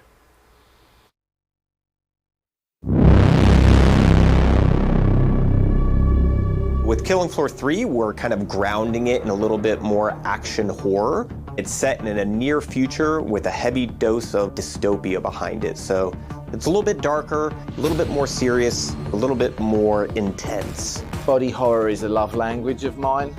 Seeing the brief, I got very, very excited. It's one of those jobs that you see and you're like, I was literally made to make this. We worked internally with our concept artist, Alex Palma, to create a new concept and a new vision for what the Flesh Pound is. We were really looking for something that had a sense of body horror, but we didn't feel sympathetic towards this character. Like, it is a designed biomechanical killing machine. Kids growing up in the 80s, I mean, we were exposed to the best stuff. Comic books, movies, all of that. That kind of very much, I think, is instilled in the genetics of this cinematic. It was always being able to tread that fine line of what we show, what we don't show, what we imply. That to me is far more interesting, is implying. And I was like, it'd be really cool if we found a comic book artist that got sequential storytelling and could do storyboards, but paint them up and make it almost like a graphic novel. We really tried to capture these monolithic, oppressive shapes. So not only do they read in-game, but we want players to clearly understand what this creature and this character's intent is as it's attacking them. Art direction and aesthetics was something that Neil has in his mind at the very beginning of the project.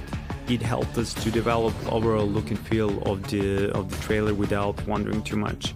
All the assets that we see through the trailer, they're all coming from the same realm. They're all bright, hard surface elements that are slightly futuristic. Bringing the flesh bound in the scene, we kind of made that perfect balance and contrast between materials, because the flesh bound is organic and the rest is hard surface. Also, that helped us to bring more focus on the flesh bound. When we're building this, we're still in the early stages of developing the game. So seeing the teaser trailer and the development of the game come hand in hand, and the identity of the two sharpen each other, it was incredibly rewarding to see.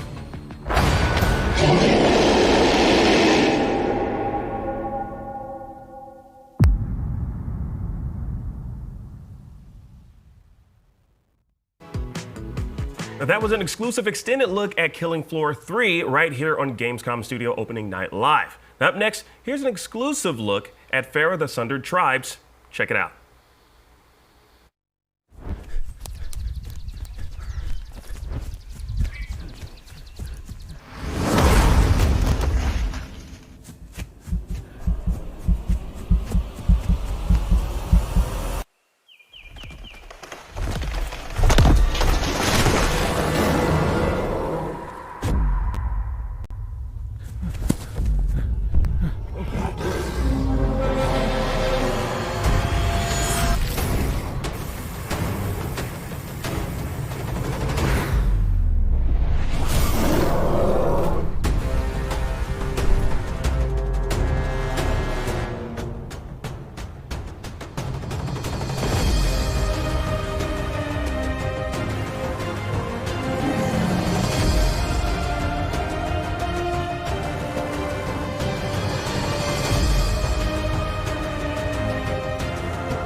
And would you look at that? We're back, and there's been a lot of action games in this show, so let's chill out with a cool look at this cozy train game, Station to Station.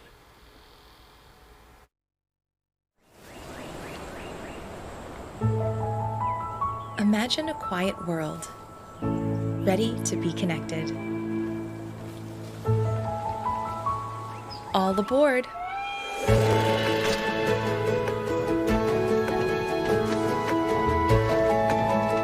Through green valleys, across wild frontiers, over harsh deserts. Witness life blooming along your tracks. Relax, unwind, flourish.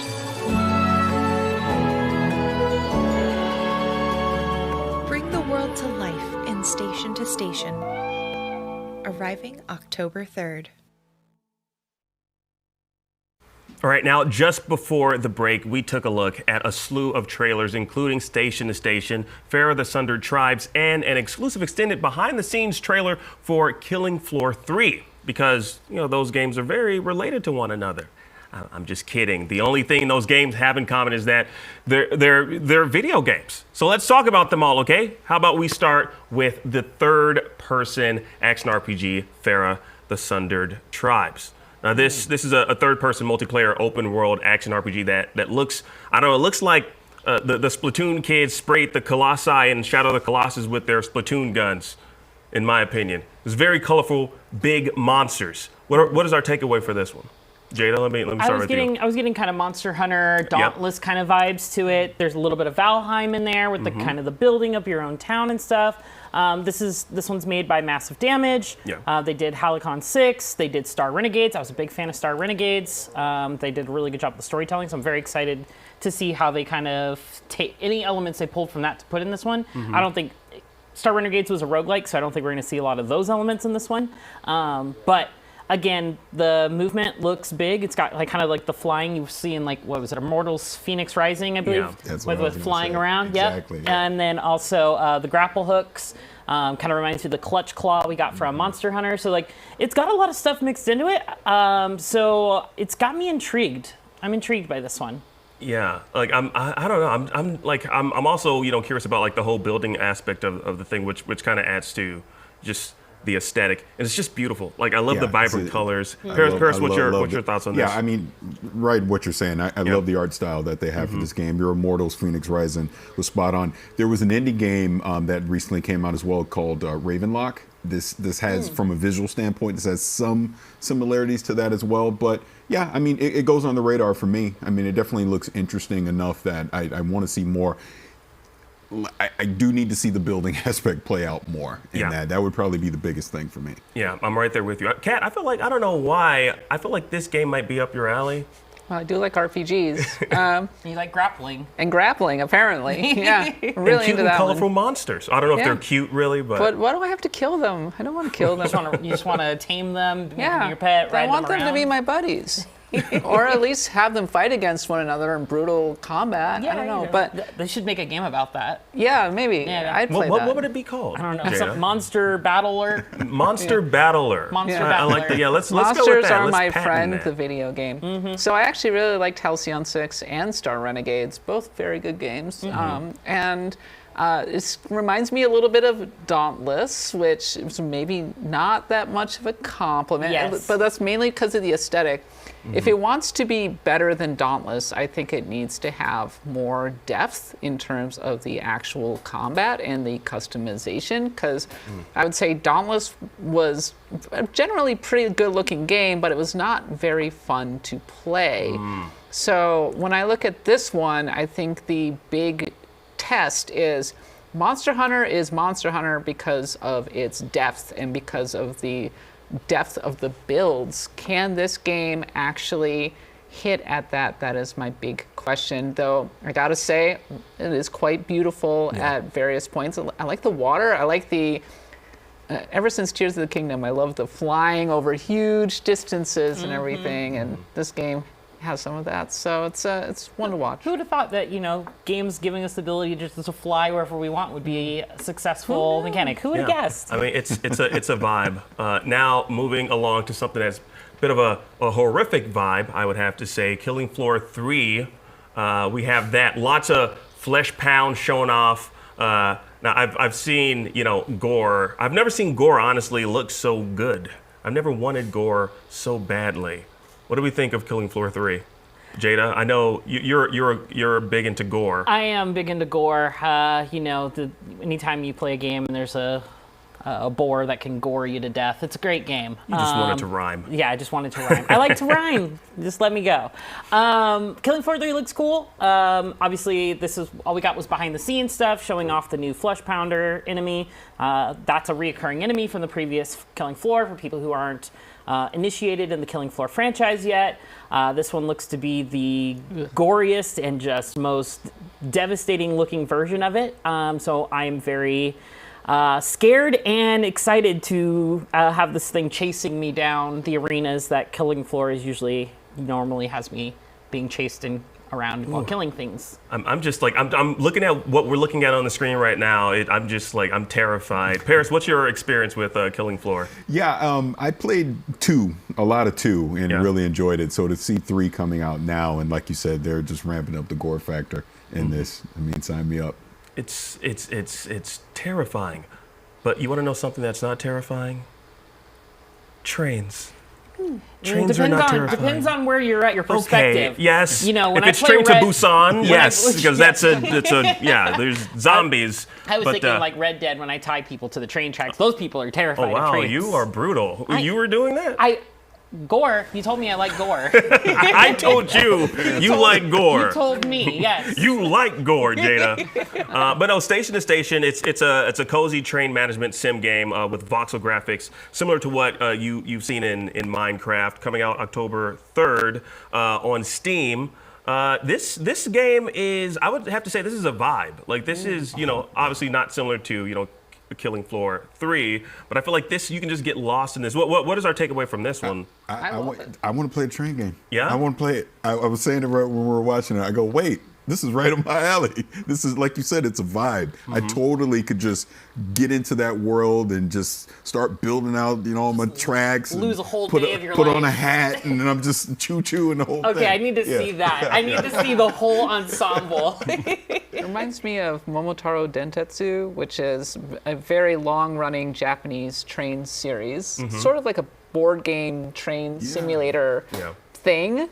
And I think this might be more vibes than actual gameplay depth, but I do love the voxel look. That's a very clever approach to this, and it just looks really relaxing. Really nice. I wouldn't count the depth out of this one because it's a management sim, so like there's going to be some level of like push and pull when it comes to like balancing your resources, balancing your money, like building your perfect ideal track for your trains to just have a good time riding around, seeing all the wildlife. Yeah, and like you said, Kat, I think, the voxel look was perfect because you want to reel in that Minecraft audience, which I am not a part of. Yes, I am. I play Minecraft. Also, we could get some gore in this too if, we I don't want gore! Jada, could you stop? I told you like gore. I am telling you right now, you do not like gore, okay? I'm taking the gore away from you. Fine. All right, well, you know what? We're almost out of time here, but before we wrap,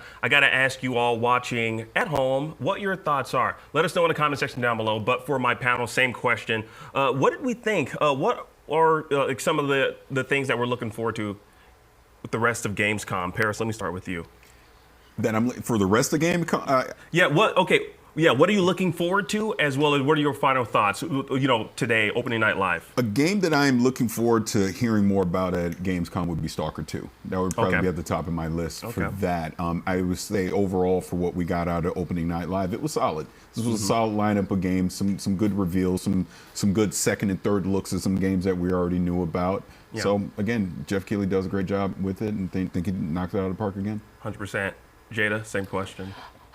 I want to be surprised. That is the biggest thing a game can do to impress me at a conference like Gamescom is coming out of left field and just surprising me. I was not expecting this to come out. So I don't know what that surprise is, but I'm looking forward to being surprised. What about you, Kat? I think that we are blessed with so many amazing games right now. 100%. I agree. It's wild. I can't keep up with all of them. And even the ones that are stalwarts that we've known for a long time. Just look, Aces? Mortal Kombat 1 looks fan-frickin-tastic. They can keep showing it over and over again, and every time they do get a reaction out of fans and even out of myself. It's really impressive. I think Alan Wake 2 also looks really, really strong. Remedy's come such a long way ever since the original Alan Wake, and I love their vibe. I love their presentation, what they do with their games. They have a personality, they have a voice, and I really respect that. So there's a lot to look forward to this fall, I think. Yeah, and for me, I really enjoyed. I'm right there with you, Jada. Honestly, I want to be surprised. I want to see something that I really wasn't expecting to come out of Gamescom this year. But for opening night live today. Well, now I want to change my answer. What? You can't take the same answer as me. I took your. I put the gore in you. I'm taking that out, and I'm taking your answer too. You just all take, Akeem. That's the take. I give too. I'm giving my thoughts, my final thoughts on the program. Zack Snyder coming out on that stage, WWE style, was just phenomenal. And announcing that there's going to be a Rebel Moon video game, which I'm hoping rivals Starfield. I think it could rival Starfield. Paris, would you agree? You mentioned the game whose name shall not be said, but I thought that had a good showing. at Opening Night Live as well. Yeah. I think Todd Howard coming out on stage and talking about it more, the musical score that they had as well. 100%. It was a great way to kind of set the tone, too. Yeah, absolutely. Cool live action commercial. I do love when they do live action commercials around their individual games. Yeah. One of the things I'm very excited about Starfield.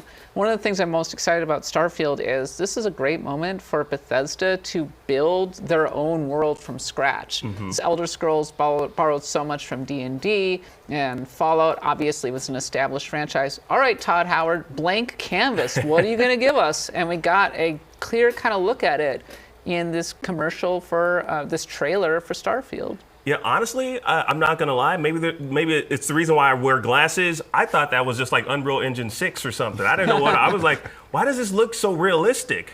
You know.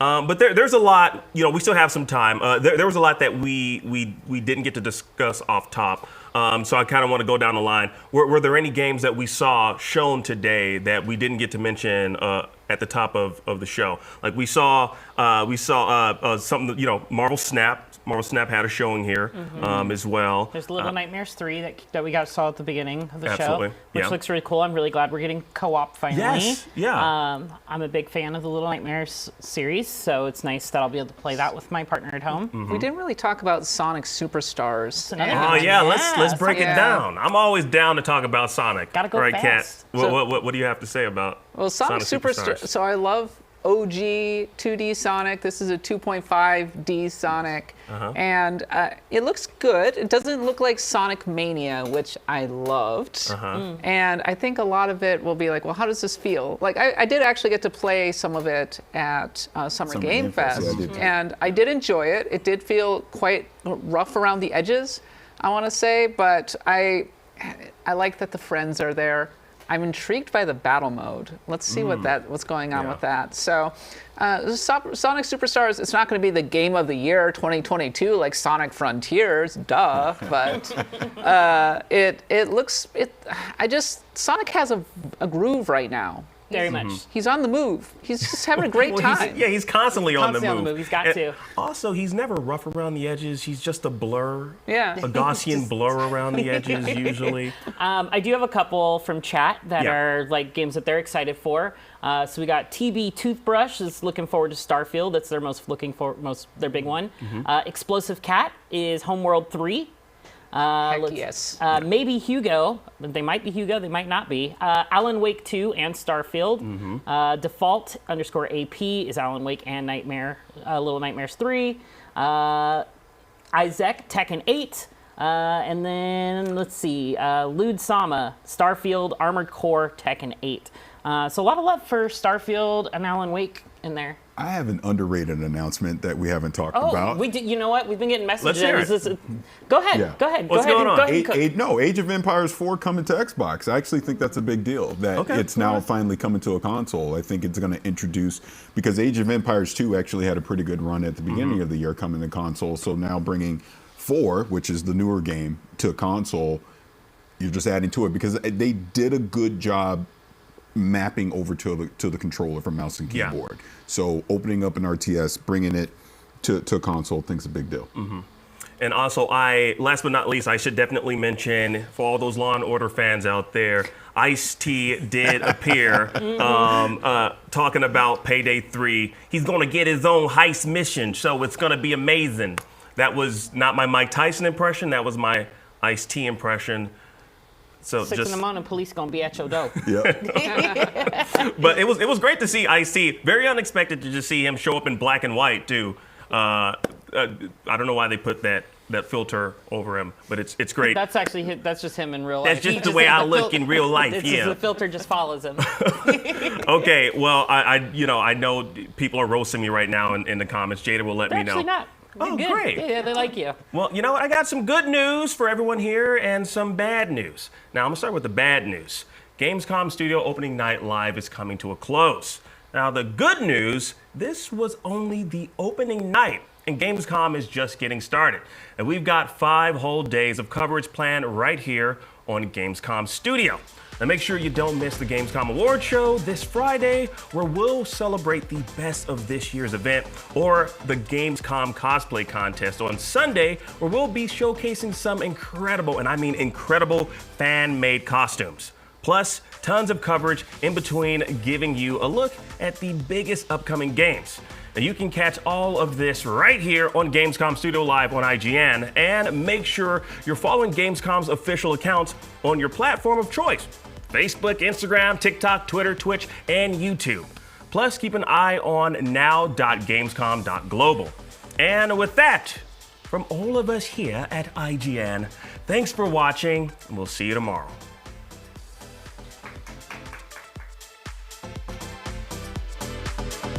Be there.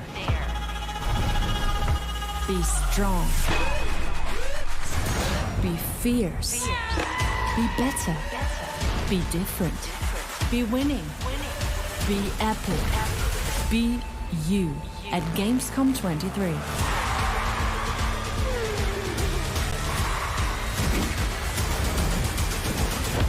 Come and be everything at Gamescom 2023. The Cinefix Top 100. A list so secretive even we don't know what movies are on it or where they rank. What do you mean you don't know? Each episode will reveal one of the movies. Did I rush it? Felt like I rushed. That was good. I liked it. Talk about why it belongs and finally find out where it ranks. Are you not entertained? Are any of the movies we've shown here even on the list? I have no idea, and it drives me crazy. Join us as we find out on the Cinefix Top 100, Mondays, starting July 3rd. Why so serious?